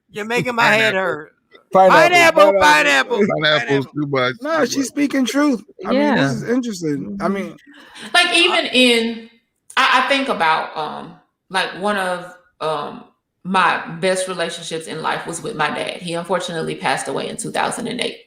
And the teen years was rough on him. Like I got boobs, our relationship changed. It was rough. Yeah, but there was never ever a point. Even with, there was fighting, there was arguing, because I am the best and worst of my father. I'm the ultimate daddy's girl. But at no point could I ever even imagine our fights or our bad days ever outweighing the good. Right. No, and that seems so simple, but what you said, the bad days outweighing the good. That's like, and I always said a genius is, I've always said a genius is somebody who's mastered common sense, but the hardest thing to master is common sense. If most of our time outweighs the good, then why are we sitting here together? I want to ask you this. There was one question from the audience. Someone was talking about losing the father of their 4 children. Put that up. If we can have it, put it up. Yep. Yeah, put that up. Ashley said, I'm still a bit of a gray cloud after losing the father of my 4 sons, but I just know that I can't fold because my boys need me. Mm-hmm. So like a robot, I just keep moving. Go ahead, doctor. So yeah, she got mom syndrome. And this is what we do as moms, and dads do it too, but I relate to it as a mom because I did not know how much I could endure until I had my daughter. Because if it were not for her, there were days I just did not want to go on, but we pushed through. But here's the problem. You're not the best mother you can be until you're the best woman you can be. You're not the best wife you can be until you're the best woman you can be. There's nothing selfish about pouring into and taking care of yourself so that you can be better for those who love you the most. How do you find that balance though? Okay, so here's the thing. You're pushing through for them. They don't need you to push through for them. They need you to be around for them. Not just pushing through. It's like the difference between surviving, like hanging on, to thriving and really living. Yes. You can, and like in this moment, I'm not telling you not to push through. Keep pushing through. But at some point, we need a strategy that's going to get us beyond the pushing through to being present. Yeah. And being in that moment and really creating memories with the people that we love. And I just want to say this, Doc, because obviously you say it from a female's point of view, but every man listening, it's just like it's technicalities. Everything you said is the same thing that a man is going through. So I don't want any man watching to be like, well, she's saying it because she's saying it based on human beings. Well, the Honorable Kevin Samuels, he teaches. Well, we're not going to get into him. Okay. We're not going to get into him because that's all an angle, and that's all. And guess what? We all got angles. This show has angles. Like we want to get paid too. But Kevin Samuels, I get it. Like I understand what you're saying. I get what you're doing. I'm not saying I agree or disagree. I get your angle. But when the doc comes on here and starts saying this, it's based on every human being listening.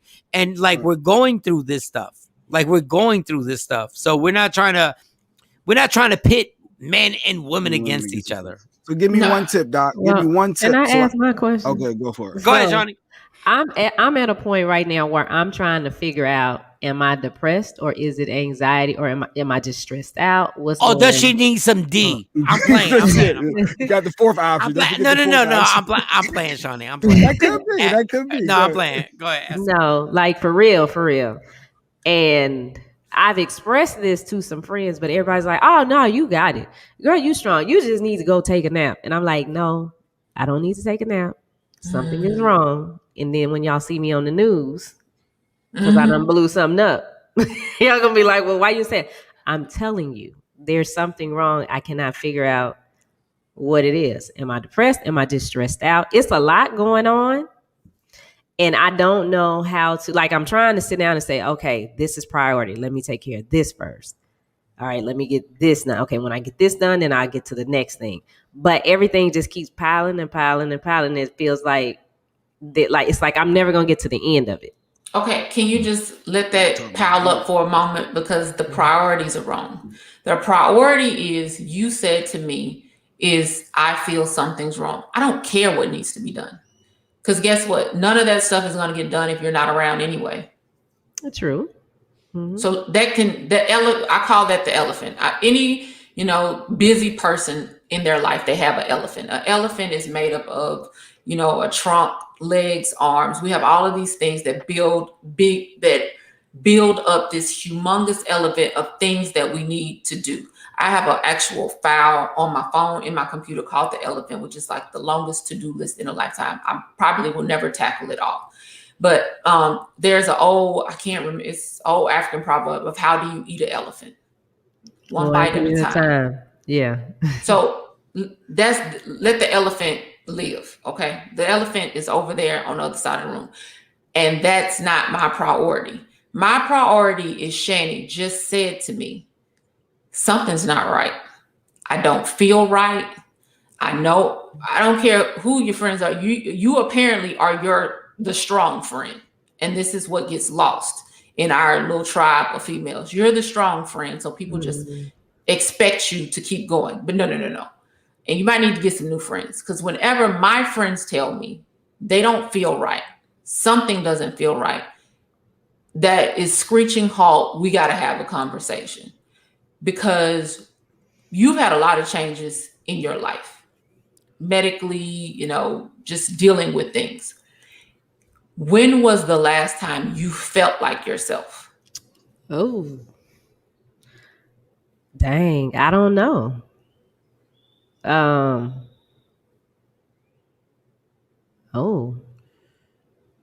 It honestly probably was before I had kids. Wow. How old are your kids? 11 and 12. So we're not going to get back there. Yeah. But apparently over the course of these years, you've lost your sense of a new normal. So, and this is what happens when things change in life, because this happened when I had my daughter. Whenever you have a child, monumental events, get a new job, move from a different locations, health scares, things we can't control outside of our households, like a whole global pandemic, we need to reset and adjust to a new normal, which is more so sounding like that's first step. That's something we never done. If the last time you felt normal was a decade ago. So now we need to rediscover what that new normal is, and also what is our concrete wall made of? That concrete wall of anxiety that stands between you and eating your elephant one bite at a time, or the concrete wall that weighs on you that doesn't help let you get up or move forward. Okay. What is that concrete wall made of? Is it made of regret? Is there something we wish we would have done? Yeah, is it made of disappointment? Yeah, that too. Because I think some things that triggered it, like, you know, when somebody does something to your kids and you can't, like, I was triggered. They at a point where I can't fix it for them, and they kind of have to just go through it. But I can see them hurting, and it makes me so mad. I relate to what you're saying, Shawnee. Yeah. So when they were babies, I could kind of protect them a little bit more, but now they're. Yeah. So this is another part. Like, you are a mother. I am a mother. We, like everybody on this, we got fathers on the phone. Like, this is our charge in life is to love. And we talked about this before. If you lose the desire to love and protect your kids, something is wrong with you. But there's also a realization that there's only so much that we can control and protect them from in this world. And we have to give them our love, our unconditional love, so that they know no matter what, mom and dad are always going to love you. But also we have to give them tools to figure it out. You want to fix it. You want to fix it so bad. And that is such a normal desire. But like you said, they're getting older. And some of these things they have to figure out, but you have to give them the tools to cope with the unpredictability and sometimes the harshness of life while you're doing it at the same time. Because you're trying to find your new normal. You're dealing with stressors. You're dealing with anxiety. They're dealing with one of their first major problems in their life. So you're going to do it together.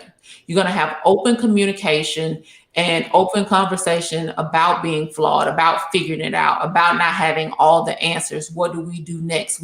It's okay to ask for help. You can ask me for help. There should be someone else that you find safe outside of your mother-daughter relationship, a close relative, a close friend, their godparent.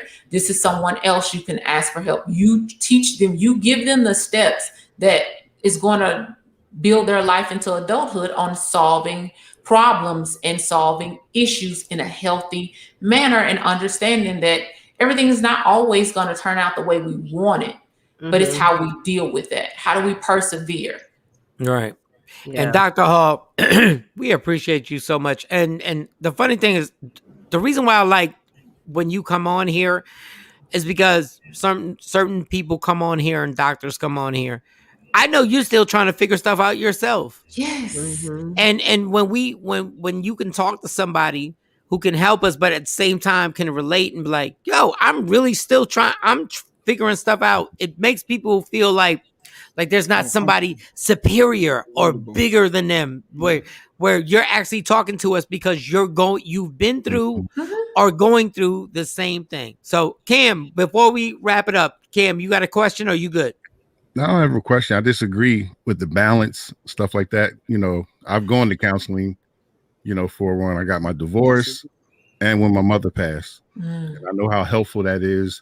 And I always joke about me being a Libra, always fighting for that balance. Got to have that balance in your life. You can't have it, So I just disagree to a lot of things that are being said. And I live off of that, just create balance. I can control what I can control. What I can't control, God gonna No, take care. and you know what's funny, Cam? That's exactly in AA meetings that I go to. Is what you can only control what you can control. Mm-hmm. And you got to decide. What was that one comment for David Burns? It was Dave. Was it Dave that had the comment? Doc, you taught me something. So we appreciate. Can she leave me with one tip? Just one tip. Yes. All right. So in a relationship, it don't matter who we interview. It doesn't matter. It doesn't matter what we do, dog. It doesn't matter, dog. Like we've been sitting here for an hour. Mike, you had a lot of selfish moments. Just give me one real quick. So I just want one tip. I don't want to argue. Like I know deep down. He does want to argue. I do, but and that's where I'm going. I don't in relation. How do I not argue? How do I just leave it alone? I can't just let it go. Like I have to be able to say my piece and debate and have that argument in a relationship. Give me one tip that whereas I say, you know what? In the midst of me wanting to get it out, I just don't. Like, is there something like a tip that you can give me? You have to say your piece. That is what you just said. But your question is do you have to say your piece to the other person? Can you just go write it down? Can you say your piece to yourself? Can you keep something to yourself? Mm-hmm. Okay. Can you keep just save a little something for yourself? And someone had asked the other question also, this is for Shawnee as well, is how do you get to that new normal? I think journaling is a great way to do that. I want Shawnee to go back and, Shani to go back and write about those things that brought her joy, that brought her happiness when she remembers her old normal. And add into that the things that bring you joy. Now, I know you love to see these beautiful young ladies that you're raising, like find their own, going to their track meet. Like you got to learn to incorporate those new goods with the old goods to find that happy space that you were again. So journal. Can you go to a AAA meeting even if you're not an alcohol? Yes, you can. Yes, you can. Yes, you can. They have addiction. They have addiction meetings for Amazon. No, they have addiction meetings for everything. But there are people who go to AA meetings who are not alcoholics. No. Okay, so Jay Black. Okay. Thanks, Dr. Action. By the way. No. One tip. Shut the. Hey, Action. That's hilarious. All right, so Ashley, let me salute Cam, my firstborn, and his father's born day is the same day, October 7th, Libra, the scales. Okay. Okay. All right, so Jay Black was selfish, and I had more, but I say no. I'm gonna be selfish. Oh, see, Mike. Come on, this Sexy Mo is coming up soon. Allegedly. No, Sexy Mo, we're 2 minutes behind. Just let y'all know I'm up on it. She's not there yet, anyway. But she's not there, of course, because she's used to being late. But I'm trying, Doc. Yes. You're doing great. You're doing. But I'm about to expose myself so crazy. Oh, let's go. Okay. I'm gonna put this on big zoom. Go ahead.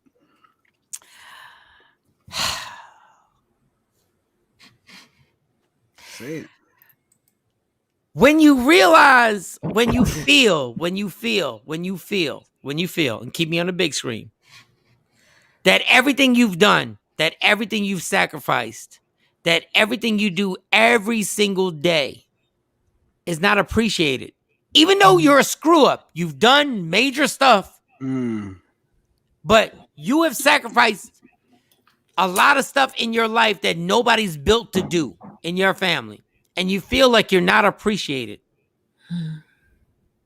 Like, I don't know how to say it other than the way I'm saying it now, and it's not going to be taken correctly. And I can't write I can't write it in a journal. Like, there's a certain point where you got to realize that somebody has sacrificed so much in their life that you're not built to do. But I did. Like, how do you get that point across without it being confrontational or I don't know. Because I honestly, I'm going to be honest right now. I'm tired of doing it. And I know I'm a screw up. And trust me, I know I'm not the best person to be in a relationship with. I've been the best dad I could be, and I could have been better. but I'm cool. Like I'm not saying I'm on a scale of 1 to 10, I'm probably like a 6.9. But when it gets irritating to the point where you're like, y'all don't understand what I've sacrificed in my life, like, what do you do from there? How do you express it? Like, so again, I can't control anyone that is around you, Mike. And my concern is you. Is because I'm listening to what you're saying, and these are a couple of things that I picked up on. One is you can't acknowledge your success without acknowledging your failure, because you know that you have accomplished so much and you know that you're doing great things, but you also have to acknowledge that you're a screw up. And there's nothing wrong with that. That's a realization of yourself. But I'm also worried that that's what you portray to other people, is you can't portray your good qualities without also hand in hand attaching them to your flaws. They're separate. You actually have successes because of your failures. Your failures are never losses, Nelson Mandela. There are no losses, only lessons. Right. Your failures taught you how to win. Yeah. So when so it comes back to you. I can't deal with other people and their perception of you or how you interact with them until we first deal with you. I need for you to accept that you deserve every good thing that is happening to you and better. You deserve good now. You deserve good in the future, because my worry is that you don't feel like you deserve it. Right. And so when you don't feel like you deserve it, even though you're doing all of these wonderful things, you couple that with, like, you present all these wonderful things, you hold them hand in hand with your screw ups, your mess ups, and your flaws. And that's how people are going to respond to you, because that's what you present. So what I need for you to do is affirm in this moment, you deserve good. You deserve better. You deserve even more better coming to you. And when you accept that to be fact, you won't allow other people to continue to see you as your failure. Right. So do you think Mike needs to probably forgive himself? Because this seems like he beats himself up a lot. Because we all mess up. Well, I'll say it. I know I'm a screw up. I mean, I know I have, but, and that's the problem, is you're not a screw up. Yeah. You're a good person that screwed up. You are not your failures. Right. You're not your failures. You're a good person that screwed up. You're a good person. You're a good dad. You're a good partner. You're a good friend. You're a good son. You're a good person that messed up. But you're not the mess up. That does not define you. Right, I get it. Not who you are. Thank you for that. David Burns says, now I just lost an aunt, a little sister, and now my nephew's cousin yesterday. He was shot and killed in Chicago. And those people were very important in my life. So please put prayers out to his mom, Teresa Lee Coleman. Teresa, right? Did I say that right? Yeah. Teresa Lee Coleman and the family in this tragic loss we took. Well, David Burns, you have all our prayers. All our prayers. Doc, you're amazing. We love having you. We didn't even talk about threesomes, which is crazy, because I had that on the top of my list. I had threesomes on the top of my list, and then we got into a whole bunch of important stuff. And in my life, threesomes is really important. And we did not get to talk about that. But I'm excited because you are coming to the comedy show. Yes, July 14th, and you get to meet everybody. And we get to hang out. And I thank you so much for doing this. Let them know how they can contact you if they want to have any questions, just to get informed. At Dr. KaNisha, DrKaNisha on IG, Twitter, and Facebook. It's been amazing. Doc, my face is so chubby. Jesus. All right.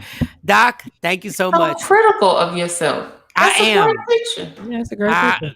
Until they laugh, I'm critical of myself. Doctor, oh my God. He kills it at these shows. Like I've been the two, and he killed it both times.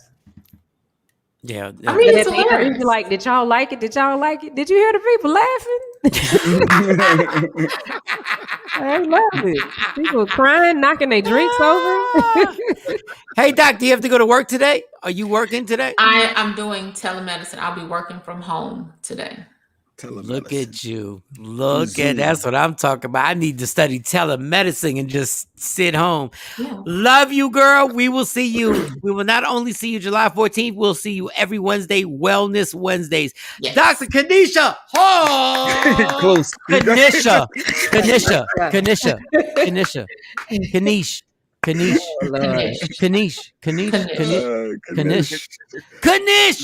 It's the damn TV show KaNish.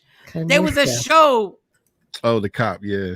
The show. KaNish. The Kamish. No, okay. I get it. You just gotta get it. You gotta have something close. Thank you. Can a man compliment a woman without trying to match?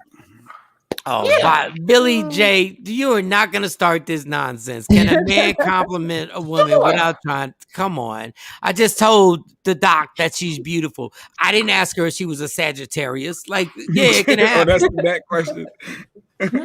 Yeah. All right. Y'all have a wonderful day. Stay positive, and I'm listening. And behave yourself when Sexy Mo comes on. All right. Thank you. Thank you, Doc. All right, Action said, I'm depressed, Doc. My wife won't do the reverse cowgirl. What can I do? Take Viagra? No. All right, let's take a quick break. Not because I have to do a black and mild, because I have to really pee. So let's do this really quick. Let's do like give me like a minute and a half. We'll come back with Sexy Mo, allegedly. Michael Shawn and the TakeOver Legends. Yeah.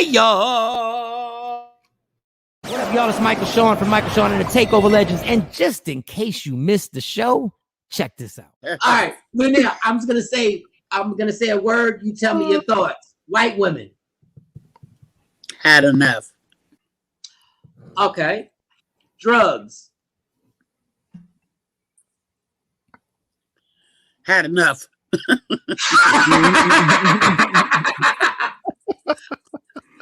Regrets. Cocaine. Oh, wow. Okay. But actually, I have 3 regrets, okay? Well, go. Expand. You don't have to do one word. Regrets. Okay. I hate that I ever touched cocaine because I wasted a lot of time tweaking. Mm-hmm.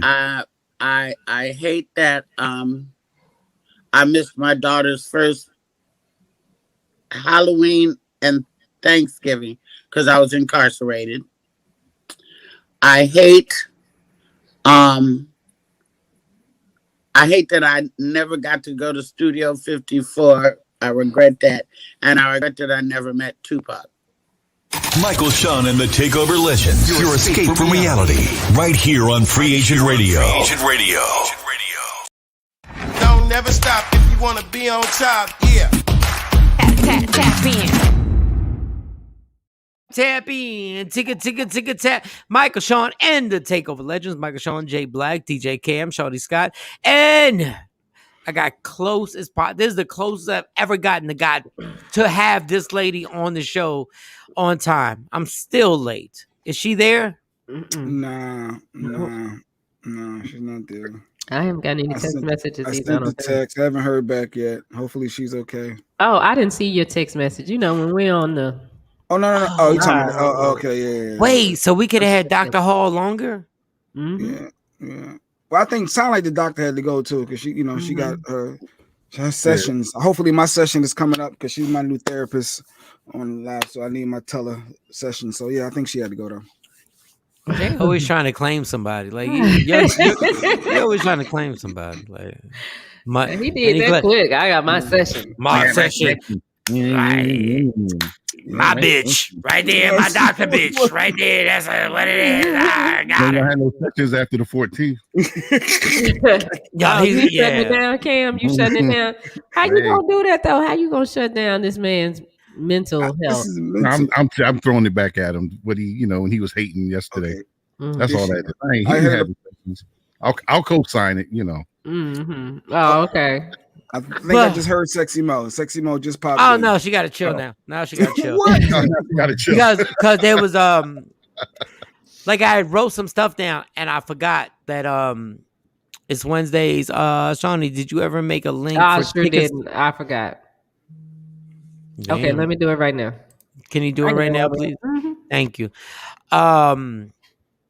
I have a pet peeve, and we should have done more of this pet peeve stuff. And I should let y'all have a pet peeve. I have a pet peeve. If you put on the front of your T-shirt, free Terrence, I need you to put the charge that he was charged with on the back of your T-shirt. Oh my God. Like, I need to see, before I co-sign what's going on, you're like, free Mac. Okay, so what was Mac exactly charged of? And I need all the information on what the priors were before, especially on Instagram. Like, let me know exactly what were their prior cases, were there gun charges, were there drug charges, and then he got caught. No, I need to know. Priors don't matter. It's the current charge, Mike. You sound like the media when somebody gets killed and they want to bring up their past. It don't matter. It's if you want my support, I need to know. Before I jump in the deep end of the pool, I need to know exactly what was going on. Charged with armed robbery, but he didn't really have a gun, Mike. It was like a. But just let me know. But I'm just saying, he had a bat in his hand. So just tell me on the back of the shirt exactly what happened. It was a stun gun. Okay, so just let me believe in charges. Whatever. I disagree with your pet peeve. No, first of all, you can't disagree with my pet. It don't have to be your pet peeve. It's my pet peeve. I just need to know when you say free so and so, and then I found out you held 5 people hostages in a damn house. I'm like, wait a second, I was about to co-sign that, and you was holding people hostage. No, I'm not co-signing that. I said my piece, and now I'm about to write it out, like she told me. Write that in your journal, damn it. Write that in your damn journal. Gotta be kidding me. There was another thing. I had another pet peeve. What was the other pet peeve? And I just lost it. Oh, damn it. Oh, another pet peeve. Why is it like all of a sudden I went to the grocery store yesterday? And remember when COVID was happening, they was wiping down the carts and they was doing all types of wiping down everything. Like, why y'all not wiping them down now? What was wrong with wiping down carts? Because forget COVID, everybody's germs are on these carts. Everybody. If you got anything you're putting, why did y'all just stop wiping down the carts? Okay, I co-signed this one. I like this one. Like all of a sudden, and I'm sitting there going like, wait a second, I didn't even wipe down my cart. So, and they don't even have the wipies by the carts no more. COVID's over. You ain't got to keep germs. Is okay. We back to regular germs. Back to regular flu. Regular germs. Regular stuff. Influenza. All regular stuff that goes on. So keep the protocols in. Keep the COVID protocols in. And on that, how about this protocol should have been protocol? That social distancing 6 feet. If you don't know me, we should all stay 6 feet. Respect my space, homie. Why are we? Think about this for a second, y'all. Think about this for 1 second. If you don't know me, Cam, you a big dude. If you don't know me, do you think you're supposed to be 2 feet away from me when we're in line to buy a Slurpee? You're right. That's funny, but you're right. Why are you so close to me? All on your heels. And the place to get my Slurpee. Why are you rushing? Yeah, why you buy me? And it's empty. It's not even crowded. We get Slurpees. It's all not the lids and straws. All too by early. this. Like, it ain't even your turn yet. Why you all over? I'm trying to get this black cherry blueberry mix, and you right behind me. Like, what are we doing? What are we doing? Like, I'm six. The social distancing should be clear. We should literally, and then if you want to go into the barrier, let's say you want to say something to somebody, say, hey, I want to go in your social distancing. I have a question for you. And then you go, cool. Come on. We did it for a year. We did it for a whole year. Black Friday, when you're going shopping on Black Friday, it should be social distancing. Say 6 feet away from my ass. Or raise your hand, homie. And I'll do the same thing. I'm like, Cam, we had to slurp. I'm like, yo, big dog, just want to know my phone is dead. Want to know what time it is. Can I get 4 feet closer, like 2 feet closer, so it's 4 feet? And then you be like, cool. The hell? This don't make no sense. This don't make no, like, I realized that this COVID stuff, it was common sense that we should have stayed away from each other because, and I hate to say this, white people, y'all have no personal space rules. Y'all have no personal space rules. Like, y'all got to work on this. Even when y'all racist, y'all up in somebody's grill, like talking. Move. Move. I'm getting a Slurpee. It's a blue. Get out the way.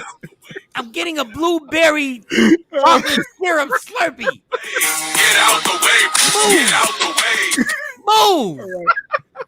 I don't think you got COVID. I don't like you near me. I don't like you near me like that. Move. Move.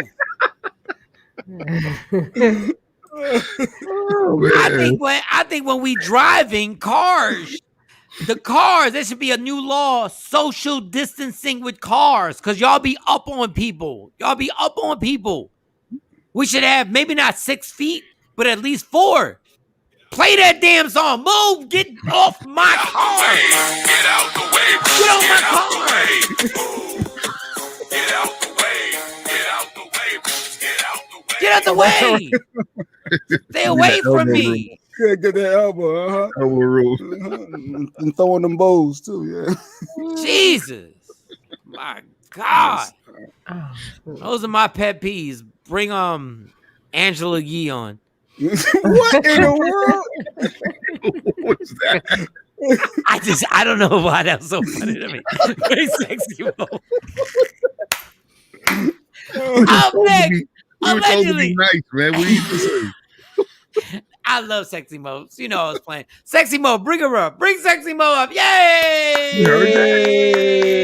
Is she there? Is she there? Is she there?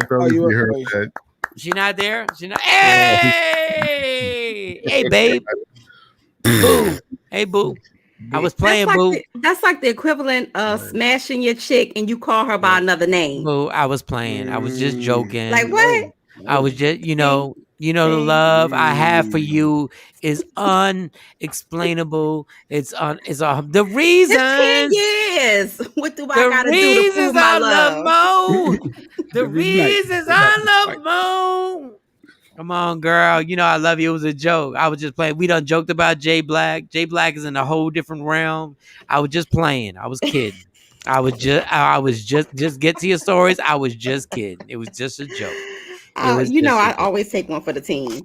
I know you ain't got to take one for the team. I'll ride out for you, girl. Don't be making it seem like you be taking D words for the team. No, I'll ride out for you. You are a soldier. We rock out for you. Like it was a joke. I'm sorry. It's all good. It's all good in the hood. All right. But look, Michael Shawn, crazy week. It's Wednesday, Hump Wednesday, and it's a lot of things going on. So, Kyle Massey, aka our childhood sweetheart, the little pudgy boy off of That's So Raven, Corey Baxter, aka we used to call him. He's facing some serious charges. Allegedly, he has a felony charge pending against him for sending porn to a 13-year-old girl. So this is not for Snapchat. Yes. So for all of you out there who think Snapchat, it disappears into poof. You never see it again after so long. That's not true. You can download things off of Snapchat. And so, of course, his mother, the girl's mother, turned over a whole brand new key fob full of pornographic pictures he sent. Now, what's interesting is this is not somebody that like a random person. He's known the girl since she was 4 years old. Oh Lord! But see, I was wondering if you knew the age because on Snapchat you can look older, maybe. But yeah, that's disgusting.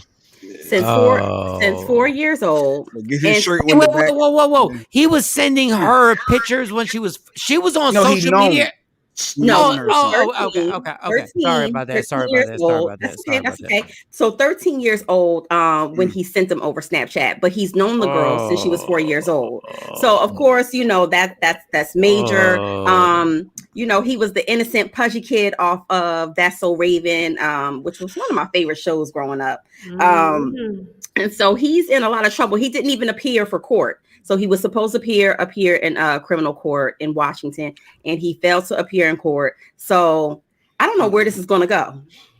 I agree with Mike's but pet I don't peeve think it's now. going to be Mike, good. I agree now with your pet peeve because you got on the back child porn charge on the back of your shirt and some free so and so, and then put the charge on the back, bitch. Like I need to know what you was doing. You can't rock a free Corey from That's So Raven and not put the charges on the back. But you know what? I'm not trying to make excuses. The kid he's been messed up in this game since he was a he was a young kid when he got introduced to this game, and no excuses. It's horrible. But so amongst these charges, Michael Shawn, you know, Dr. Dabler, they're pulling out their vape company, they're pulling their endorsements, and you know, in true social media fashion, when people want to go clean up something, what do? They start pulling down posts. People have screenshots, so you can't get away from this. You know, I know they're trying to pull their brand away, but they can't get away from this. This is bad. Michael Jackson bad, all bad. No, but what endorsements did he have that we missed? Like, what endorsements did he have that? So apparently, in the vape world, that must be a big endorsement. Yes. I don't remember. Oh, okay, maybe it was. Yes, okay. and of course he's on Cameo now. He's doing a lot of different, a lot of different little things to kind of capitalize off of his former, you know. Right. Yeah, publicity. But regardless, nothing's going to be able to save him.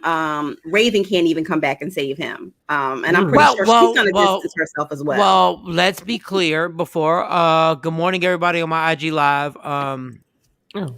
If he's guilty of this, it's disgusting. Absolutely. But just because he's accused does not mean he's guilty. Right. But if he is, we are discussing. Looking at his picture, I don't know. Looking at Jay, that's not PJ. If your ass goes into court, they're like, looking at him right now. But that's how people do. They judge us. I saw this dope commercial in the BET Awards. People judge us beforehand. That was wrong. Yeah, that was wrong. Oh Jesus, I can't believe him not showing up to answer these charges in a court of law is also going to be a whole nother set of problems, because when they do arrest him, they may not grant bail, so he may be stuck until they go to trial or what have you. Oh, David thinks it's extortion. He said, well, why didn't the mother not go to the authorities first? Sure, he did. So after suing Corey, it didn't work. So yes, so she did go to the authorities. She put everything on a thumb drive. All of the pictures that Corey allegedly sent over to this young girl, she put on a thumb drive and turned it over to authorities. All right, Dave, you're not getting us caught up in this. Corey in the big house. No, you're not getting. Okay, next story. So of course, Raven Simone, she hasn't issued out yet any type of statement on it. People have been asking her, what do they, what you think about it? And these charges have been actually building up since 2020. So they've been investigating this for quite some time. And of course, they wait to pull together a case when they know it's solid. So they must have a lot of compelling evidence against him in order to bring this before a. I know Raven is like, dog, I haven't talked to this dude in a decade. You got his picture. Like, let me tell y'all something. Everybody on the panel right now, if I ain't talked to y'all in a decade and somebody comes up to me and be like, yo, so-and-so did so-and-so, I'm like, I don't give a about what I haven't talked to them in a decade. So like Raven, stop asking Raven questions about the weirdo that became the weirdo and Raven was like, "What do you want me to do?" What is Raven supposed to say? Nothing. So why even asking these questions? I wouldn't say anything because that is going to suck her into the vacuum. You know, anytime there's any type of sexual abuse charges or anything that's egregious, you know, you don't want to get sucked in that vacuum. She's had enough trouble throughout her years and scandal and things like that, and especially with her sexuality, she don't want no part. She don't want none of that smoke. Instagram Live said, "Who are they talking about? You're talking about what's the dude's name?" So we're talking about his name was Corey Baxter on the show. That's on the show. What his name is Kyle Massey. His name is Kyle Massey. He was the pudgy kid, not the real big. He been pudgy since he was 1 year old. He stayed pudgy. Yeah, he been pudgy since like when he came out the womb. They're like, "How much does he weigh?" And the doctor said pudgy. They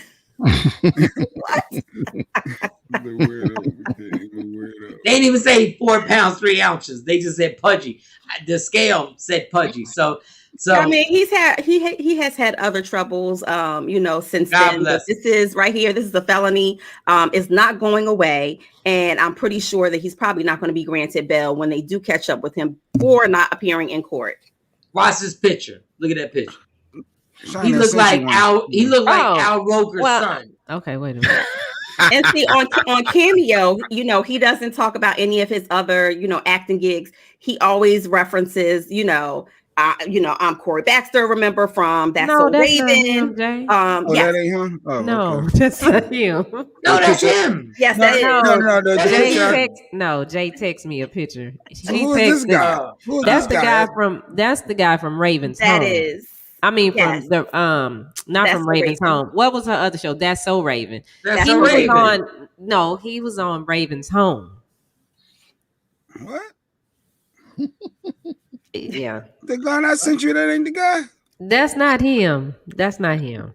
So for those who are watching, for those who are able to watch on Apple TV, okay, Roku, Amazon Fire, and YouTube, for those who can see, this is actually the person that Shawnee has up. That is all right. I don't know that guy. Kyle Massey, I ain't never seen him before. No, he was on the show with Raven. The guy that you sent me, this guy was on there, but that's not Corey. That's not this dude. That's who came up when I Googled. That guy came up. So I said, "Oh, this is him, send it to Shawnee." I take it back then, Corey, if that ain't you. You know Jay Black can't push buttons and do research at the same time, right? No, I just want to know why he's so intense about the pudgy guy from like Next story. Everybody back on the screen. Everybody get back on the screen. Everybody just Google. Why did you waste time? I can't. Why would you? Why? Just because you know, in truth, we spend entirely too much time on somebody who nobody cares about. Well, nobody knows. We paid entirely too much time. So he's part of pop culture. You know, he's part of pop culture. He's not part of pop because of That's So Raven. That's the only thing we know him from. He's done other things. I'm telling you, Mo can get on here and irritate me in 7 seconds. Like I really have bought this. Like allegedly, yeah. Mm-hmm. He said, he's "Don't shoot the messenger. Don't shoot the messenger." Stop with the. He's not part of pop culture. So this is the guy that Jay sent. And I mean, he was on the show, but that's not him. No, this is who I Google. Corey from That's the other guy. Yeah, but that's not him. I'm ready to do the Me Too movement and shut this guy down. This ain't him. No. My bad. He's got other problems. He's had other problems with crack. He talked about, giving Raven. Guys, nobody cares about that. So Raven. What are y'all doing? What are y'all doing? He about to go in outer space next. Stop. Just come on, Mo. Move on before you go drive a car. Hey, get on the Instagram Live. Get on the cam. Get on the Instagram Live. I was on there, but Jay made me go get the picture. And I'm trying to get the Facebook post up. Who cares about these people? That's Jay Black. I got this guy. He's and then Mo was like, "No, that's not the person. That's the person from Zone." Who cares? Well, Jay Black pulled up the crackhead. And then then Mo or somebody says, "Oh, well, the culture. The culture of what? Nobody. My kids don't. My parents. What are y'all talking about?" Because they came Mo like what Jay did this, and Shiny said, "Well, Jay made me look for the picture, so I had to get off." What? Yeah, I'm trying to get the Laugh Out Loud Wednesday tickets up here. Hey. And Mike screaming, "Who cares?" Pop culture. People of the culture. Mike going in outer space. Go ahead, Fast Nine. Well, Go ahead, Mike. Speaking of the culture, Michael Shawn, I mean, I keep telling everybody when the feds come from you, when them alphabet boys come from you, they know they got something, and they got a rock solid case. I keep telling people to stop putting everything on the gram. Pooh Shiesty is no different. So, of course, they have arrested him. They've indicted him. And what they used to actually, catch him was money, the serial numbers. They honed in on the serial numbers on this picture that he has posted on Instagram where all of this money spread out. And they say, oh, it matches the batch of money that fell out the car. All right, Jay done got me started. Listen, Mo. He's a effing rapper. He's going to go to jail. They all go to jail. They all go to jail. You know what he did? They're like, you know what he did that was so stupid? He became a rapper. Rapper stressing. Part of the rapper kit. Yeah, it comes with the kit. You get a blunt. You get a gun. You get a father you don't get know. locked up. No, you get a father that you don't know. In 5 to 10. In 5 to 10. And then you get free. What's his name? Shiesty? You get a free Pooh Shiesty shirt. Pooh Shiesty. Free Pooh Shiesty. Guy's super brand new. How about this? The next rapper that has a hit single, let's all put money. Let's go to Vegas. They should be a line in Vegas. The odds are you could make this amount of money if he goes to jail. They should be odds in a line. And then black people like, yo, that is so racist. Shut your ass up.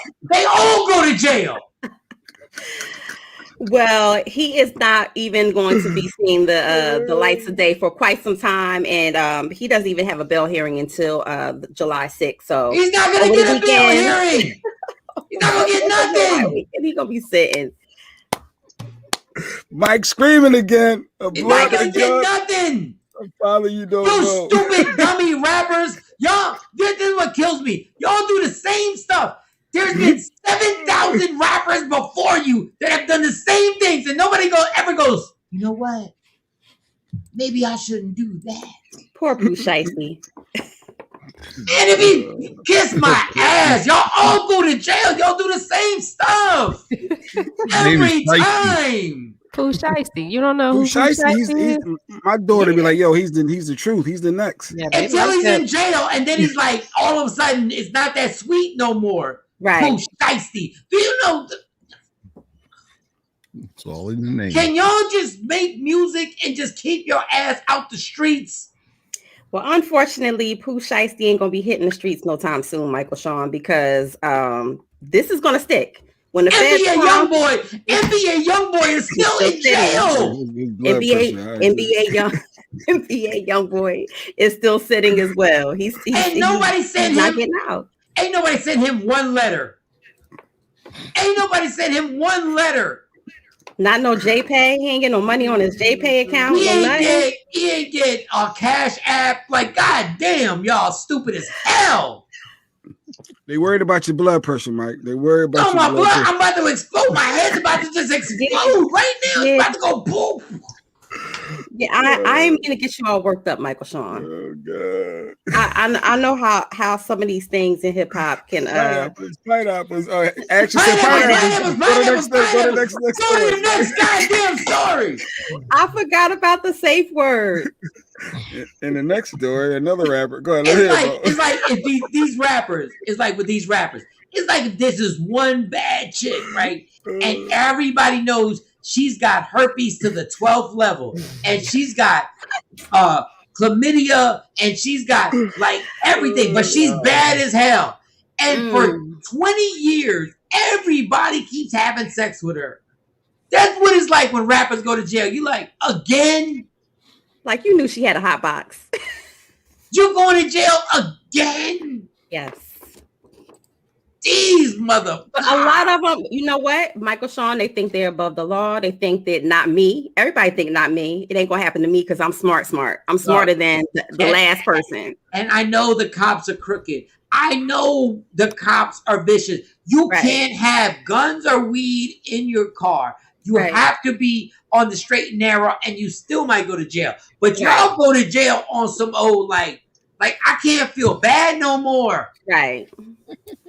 Dude, your name is Pooh Shiesty. You were bound to go to jail. Like you had to go to jail. Your last name was Shiesty. Well, they definitely jammed him up. Like I said, when the feds come for you, they come for you, and they know what they're doing. So, yeah, he's gonna be sitting. He's gonna be sitting, and the money. My thing is, they honed in. You know what kind of special camera you gotta have to hone in on some serial numbers, on some money in a picture? Your name is Pooh Shiesty. Mike ain't letting it go. Your name is Pooh Shiesty.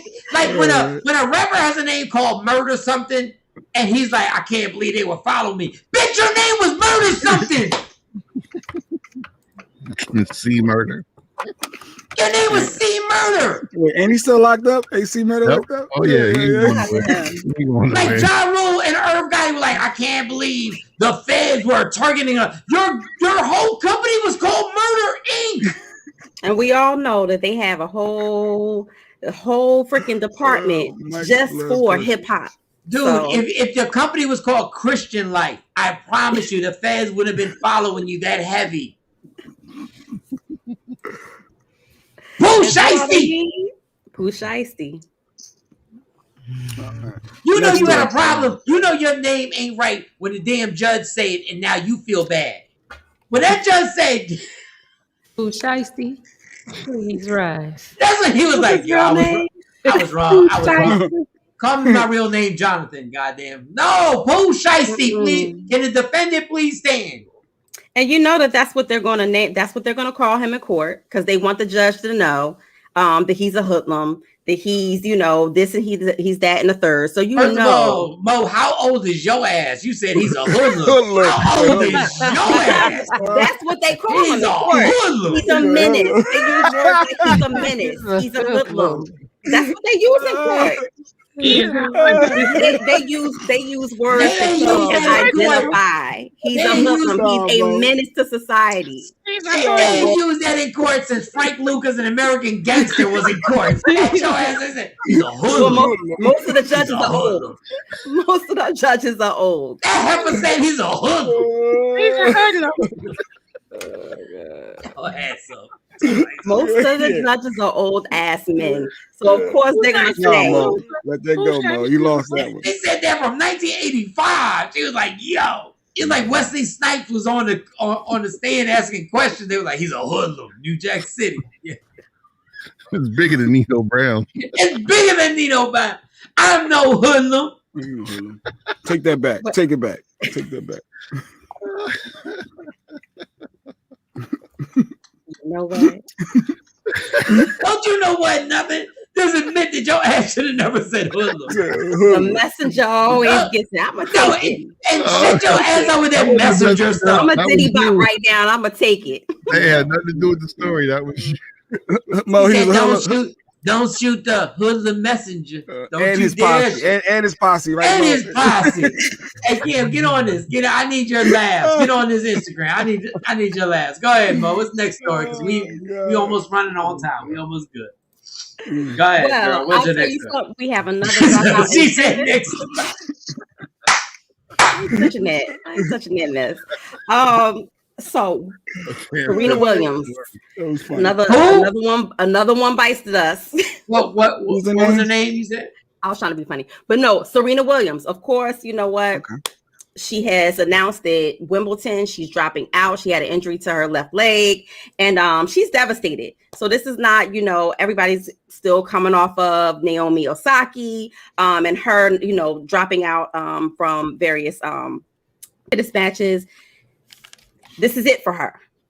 So the difference is that Serena is a lot older than Naomi. So Naomi can afford to kind of drop out for whatever reason.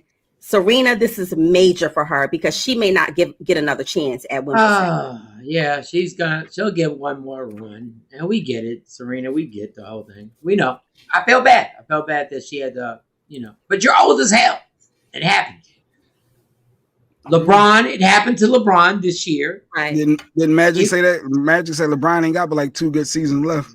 Yeah, LeBron caught his ankle. Serena caught her ankle and did whatever she did. God bless. I'm not getting overly sad with somebody who's worth like $200 million. Like, I'm not getting overly emotional and holding myself. Like, she is the GOAT. She is. It's not just male and female tennis players. Mm-hmm. Tennis players in general. She's a GOAT. Male or female, don't matter. So I'm not getting overly emotional. White people wanted you to get overly emotional. They were like, Serena walks on. Oh, this could be her last woman. Right. And I was sitting going like, yeah, and you racist bitches have been killing her entire career. Right. And now y'all want to whisper how this could be her last Wimbledon. Right. Shut your ass up. She's fine. You know they will put the nail in the coffin before you even take your last breath. So I know that this is devastating for her. She said it's heartbreaking that she has to pull out. But that's what I felt like. That this one chick I was having sex with, I was heartbroken that I had to pull out. It was amazing. I knew I could tell that my mom would have liked her. Like I had just met her. It was like in like 2001. It was crazy. And I was like, and I pulled out and I was heartbroken. I was heartbroken. I knew I should have pulled out. I couldn't believe it. I said, all this love on your belly. This is crazy. This is hard. This is hard. I can't. Well, all right. Next story. You have another one. Keeping up with Jay Black fashion. He told me I need to stay on the clock. Time, people. So that's it. That's it. All right. You know how your producer do? Time, people. The clock. You gotta stay on the clock. So that's it. Hey, God. Hey, I ain't mad. Go ahead. All right. They like bossy as hell. We talked about Corey. Y'all know. See, now he want to recap. Well, talking about Pooh Shiesty. You hit on a lot of good stories in the culture. Okay. I think you did a great job, but Jay Black is, I think you did an amazing job. Jay Black is controlling. Most people don't know that, but Jay Black is very controlling. Who don't know that on this show? Who been listening? Who don't know that? Their stories to a minimum. I need to. No, you got to start watching a little bit of before you come on. The doctor I like when Dr. K comes on. Dr. K comes on because Dr. K kind of reels him in. She also massages the things that need to be massaged on him to make him feel better. I like when Dr. K comes on. All right, well, put the first comment before this. It hurts when something you live for every day you cannot do anymore. Oh, you're talking about Serena. Right. Let me tell you something. Let me tell you something.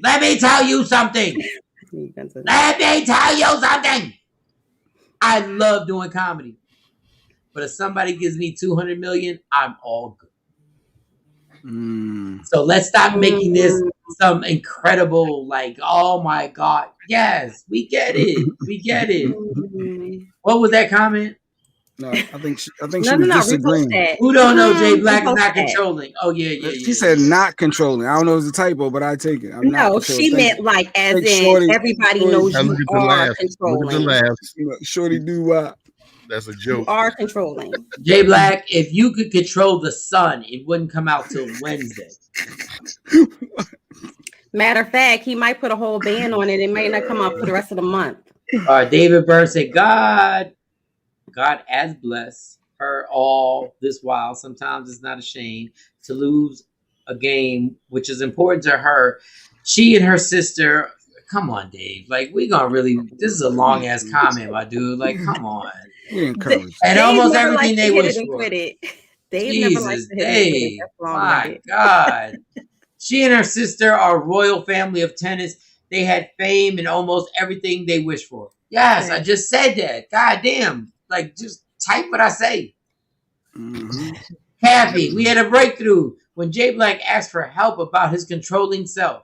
Thank you, wasn't. Kathy. Mo wasn't there for that. I wasn't there for that. Jay Black is a Virgo, and Virgos sometimes have trouble letting go of relinquishing control to other people. And Jay Black is a true Virgo. You broke the whole Mike, day. it's a long ass comment. Yes, it is. Don't be messing Another with David. comment. It's a long ass comment.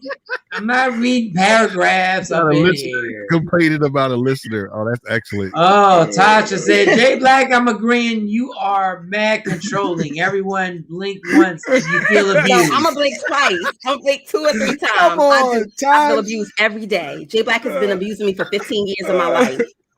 No, little kid, I be hitting Tasha up too. Like, Tasha, I need this. Look, Tasha, she just a watcher of the show. Yo, Tasha, you do this for me. Can we do a surviving Jay Black? Now, how about this, Mo? How about the last person? The last person on earth who should be surviving Jay Black is Mo.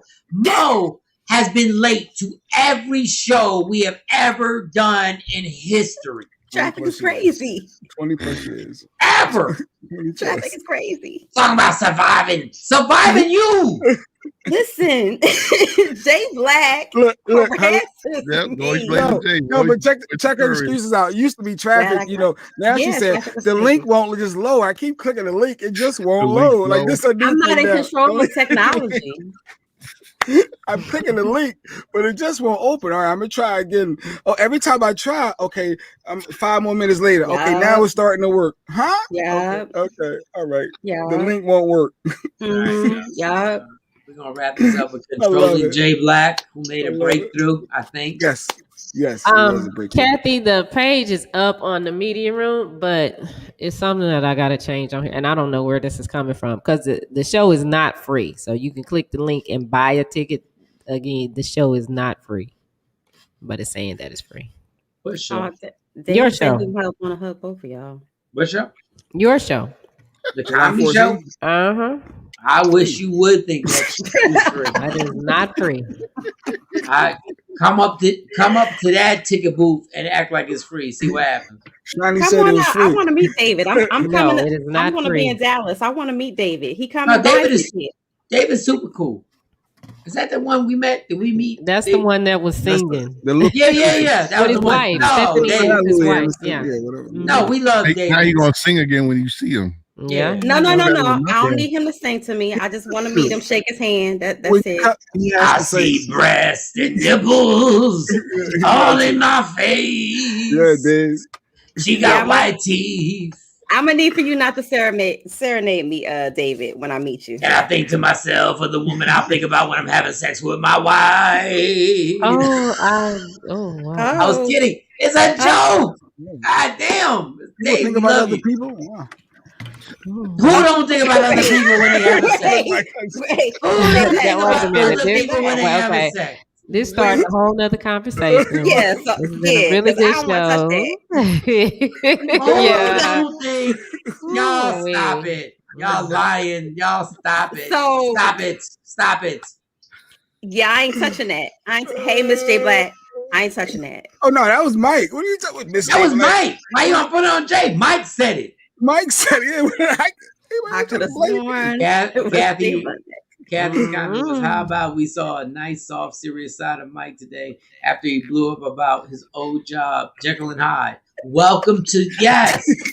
Yeah, you did. You blew up, and then you went serious. It is Jekyll and Hyde.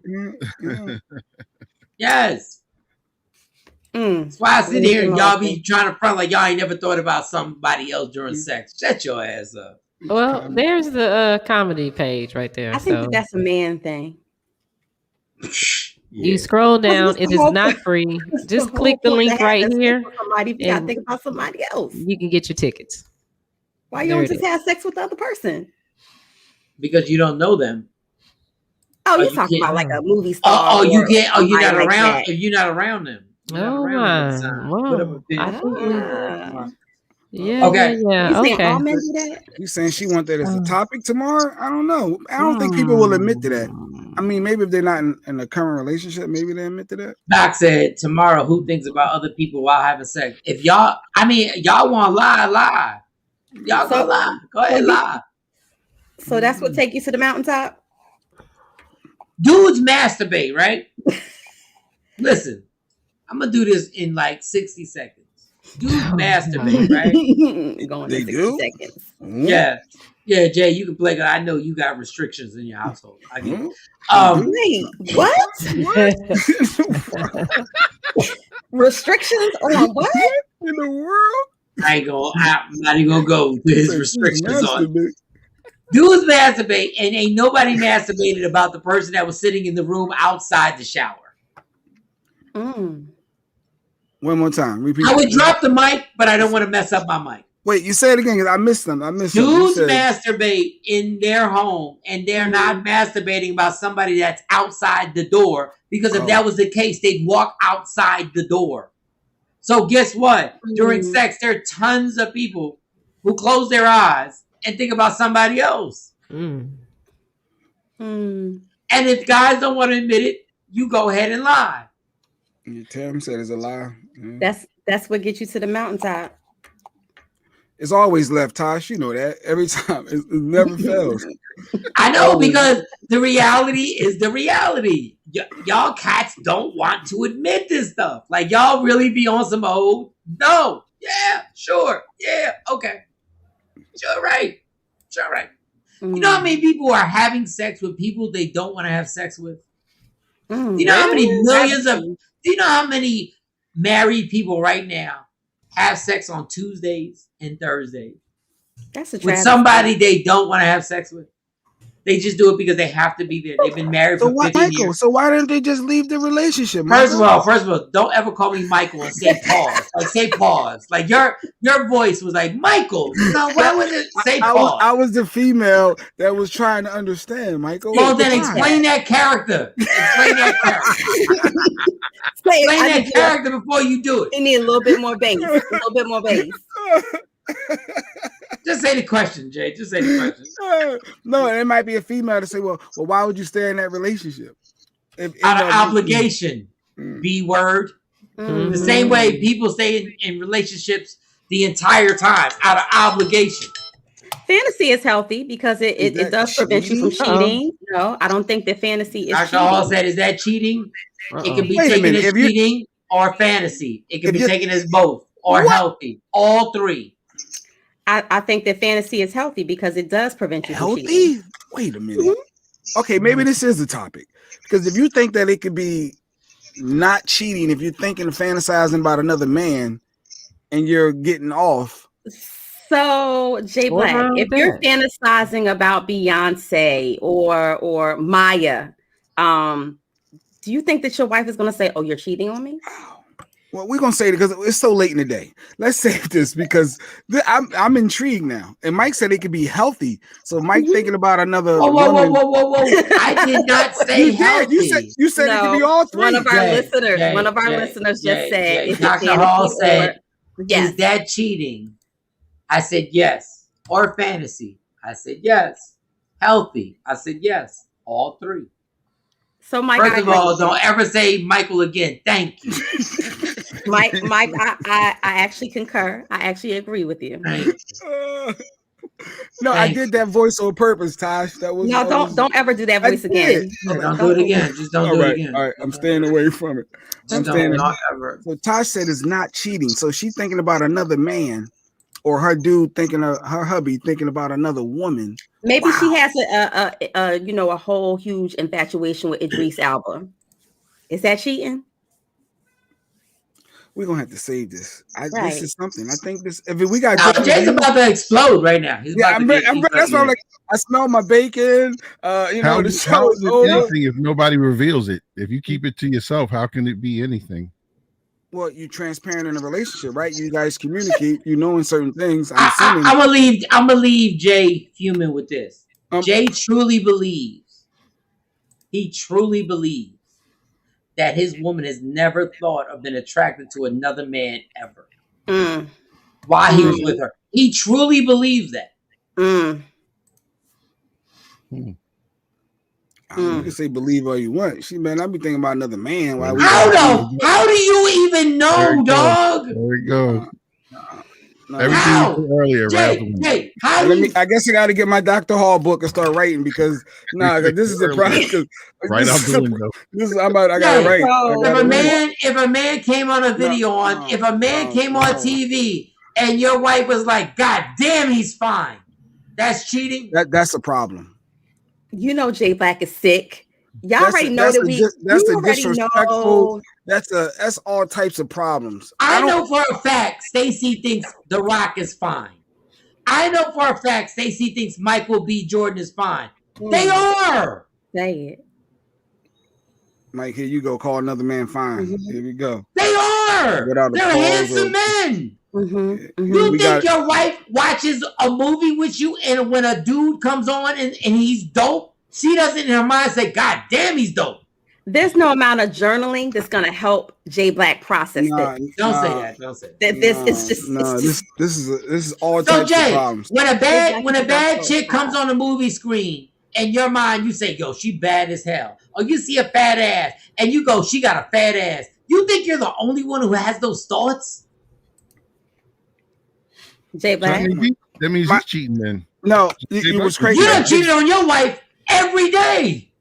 I mean, what I would say is like, who is that? I'll be trying to figure out who that is. My wife's, oh, that's your type. I already know what you're trying to say. Like, I guess that's, but I don't be like, yo, who is that? Yo, that chick is what? Of course, you're not going to do that in front of her, Jay Black. Who's that? What's her name? Jordan Woods. Oh, yo, she's thick. I'm saying you just said you have a problem if she thought it. No, that is like if she's sitting thinking about another man while she's with me, that's a major problem. No, I'm not. I didn't say that. I said if she's watching TV. Y'all love to change stuff up. If she's watching TV or watching a movie and a handsome man comes on, you think in her mind she doesn't say, God damn, that's a handsome man?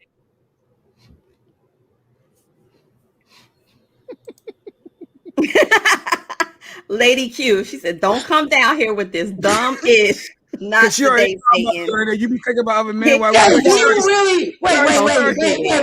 Jay, in real life, do you really think you're as handsome as Michael B. Jordan? We're gonna save it. Matter of fact, no, I want to know before you go. Do you really think you're as handsome as Michael B. Jordan right now?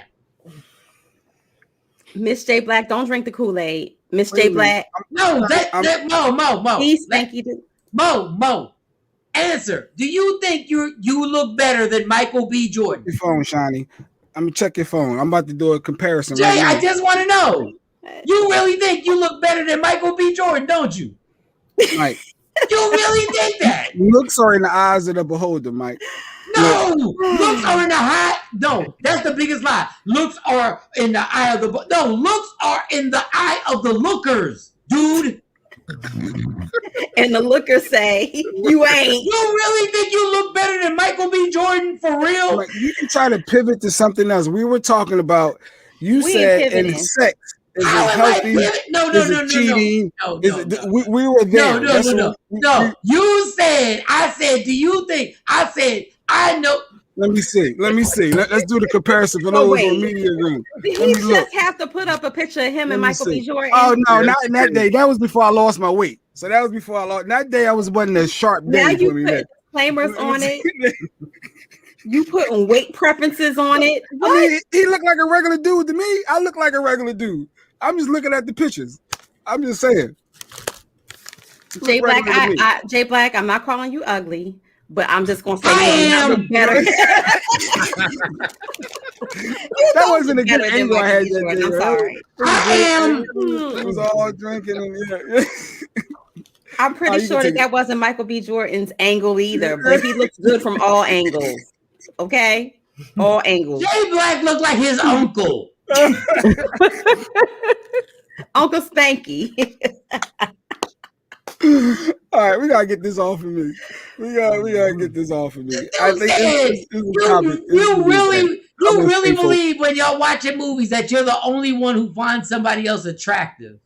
No, you I'm really just saying, believe that when you're watching with somebody who loves you, because your wife 1000% loves you, you really believe that she doesn't think anybody else is attractive in the world. What type of psychopathic person are you?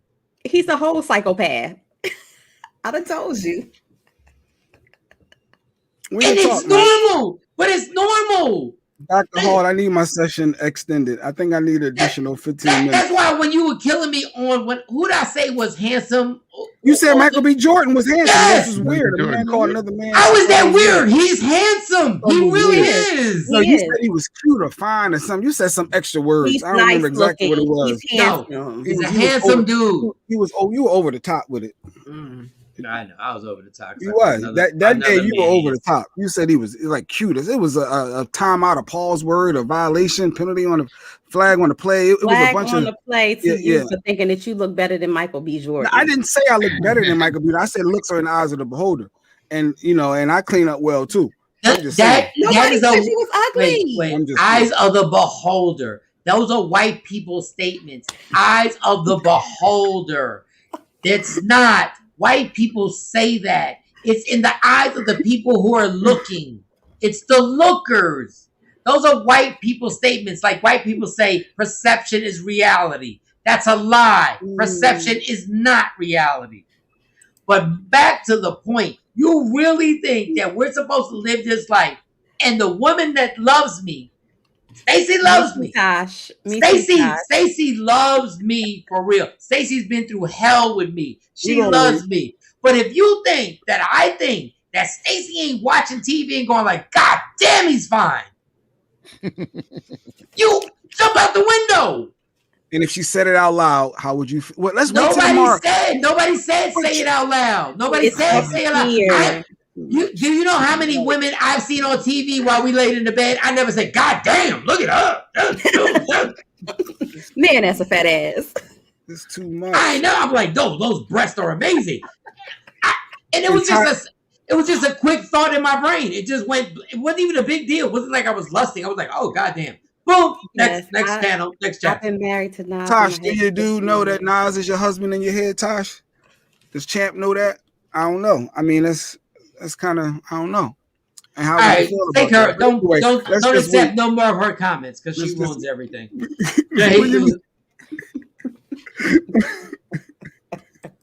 Exactly. Action. I clean up well too, son. Exactly.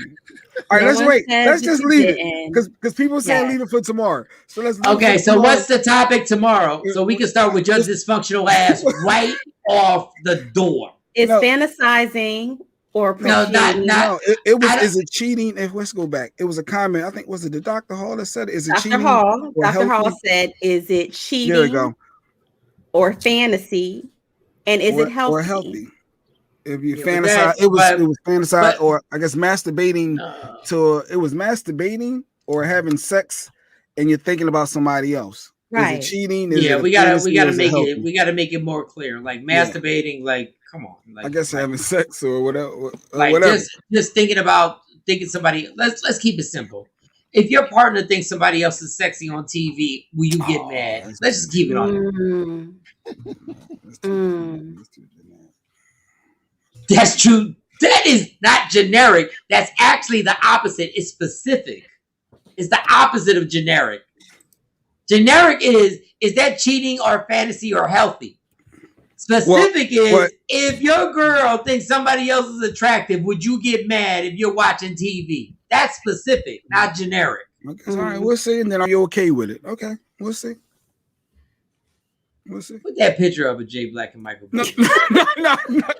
That was a bad. I didn't realize the angles. That was a bad angle. Please do. We gotta go. Look at the time. And honestly, Michael B. Jordan don't even look good in that picture. And say whatever you want. Look at you. Tell me he don't look good. Michael B. Jordan look crazy skinny. That's not the best. That's not Black Panther Michael B. Jordan. Yeah, that's not Black Panther Michael B. Jordan. You lucky you wasn't standing next to Mike. You lucky Wakanda Forever wasn't standing next to your ass.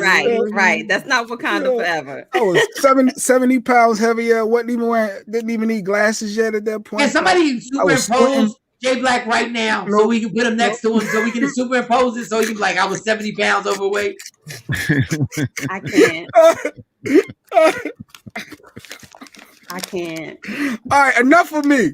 You got my niece laughing at me and she's supposed to ride with me. I saw that, Shonda.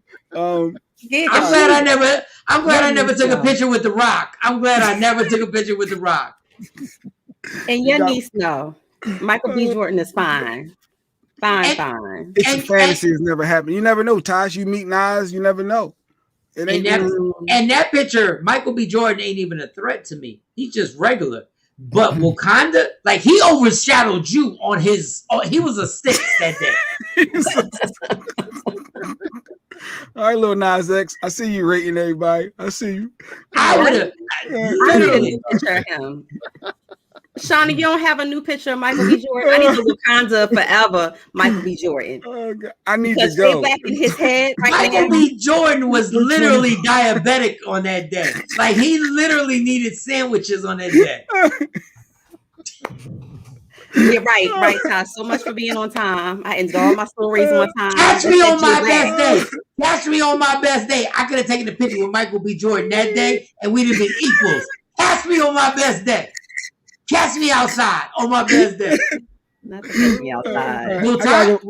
Wakanda, Black Panther? No, I can't take a picture with that bastard. Because his face, he got stuff going on, but it's all good. All right, well, I gotta go holler at my wife. I gotta find out. No, don't go holler at your damn wife.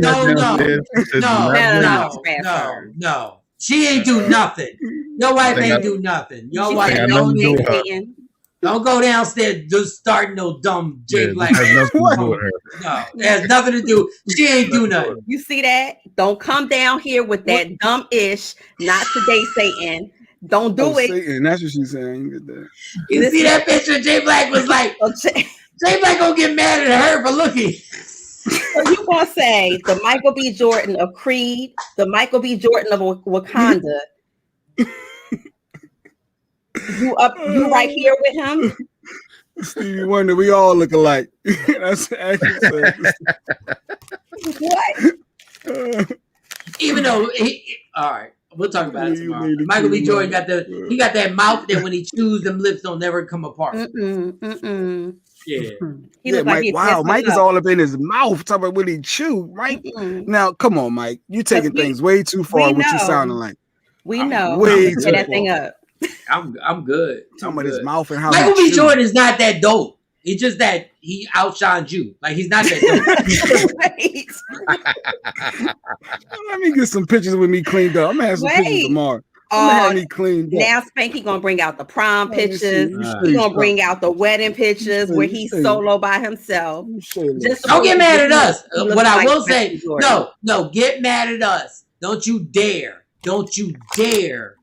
walk downstairs and start nothing with your wife. She ain't got nothing to do with this at all. I can't have the dialogue. It's show prep. It's show prep having a dialogue. Ask her, do you ever think about this? If you ever did, no. That can go your wife ain't done nothing. Your wife has done nothing but make you goddamn bacon. Leave her alone. Leave that woman alone. July 10th is the game night at my house. Yes. July 14th, the comedy show, Rodney Perry, Addison Improv, at Mike Shawn Comedy. Tap that link, or you can call 972-404-8501. J Black, I repeat, do not bring none of this stuff up. Yeah, she approved me going out there to see you too, so maybe I won't. Thank you. Oh, you said maybe you won't? No, I said I'm not. I said maybe, yeah. Because I wanted to have a dialogue because I want to know, but I don't want. It's going to start something. I feel like it may start. Do that. Don't. So I'm gonna leave it be. I'm gonna leave it be, Tosh. I'm gonna leave it. I'm gonna leave he said he gonna leave it be, like he's being rational. This is a conversation. That is absolutely a compromise. That's not rational, J Black. That is. Did not go into it. Did not go down that rabbit hole that could potentially start something major in my household. Jay, absolutely. Jay, do you think every conversation I have with y'all, you're telling me that I should say, no, I'm not going to go to Stacey and start something? It's a conversation for the show. Normal people would never do that. But it has the potential to be explosive. So why go down that hole? So that was the thought process. Why go down there? No, the thought process, it shouldn't even enter your mind to bring this up. It's our show. It's our show. I gotta journal it. I'm gonna have to. Maybe I'll write it down. Maybe that'll make me feel better to write it down. Love me for who I am. Just don't be J Black. and understand the only thing in life that's guaranteed, it will end. That's crazy. Understand your happiness. Don't let nobody steal your happiness from you. If you are with somebody who's actually doing a morning show, do not allow them to bring a subject into your relationship. Why be with me if you're gonna be thinking about somebody else? That's my thoughts. Listen. Fight for your happiness. Don't let nobody steal it from you. That's crazy. So you even Lady Q, we're so sorry. We're so sorry. I need to have a talk. Let's just We're talk a little bit. Maybe a little. And then if it goes to a little, we're gonna have a little. I think I'm gonna have a little bit. And then if it starts to, then I'm gonna stop. Just a little bit.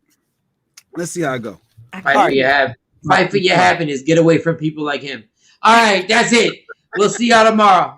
Sexy Mo, J Black. I can't believe him. Tony Scott. DJ.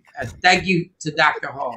Did anybody listen to Dr. Hall? Nobody listened to Dr. Hall. I did. J Black didn't. No, I got my journal out. Tasha said Lady Q is about to be tight. No, she's not. You are not going to bring this up. All right, good. God bless. See y'all tomorrow. God bless. See y'all tomorrow. All right. Michael Shawn and the TakeOver Legends, where nothing's off limits. Free Agent Radio.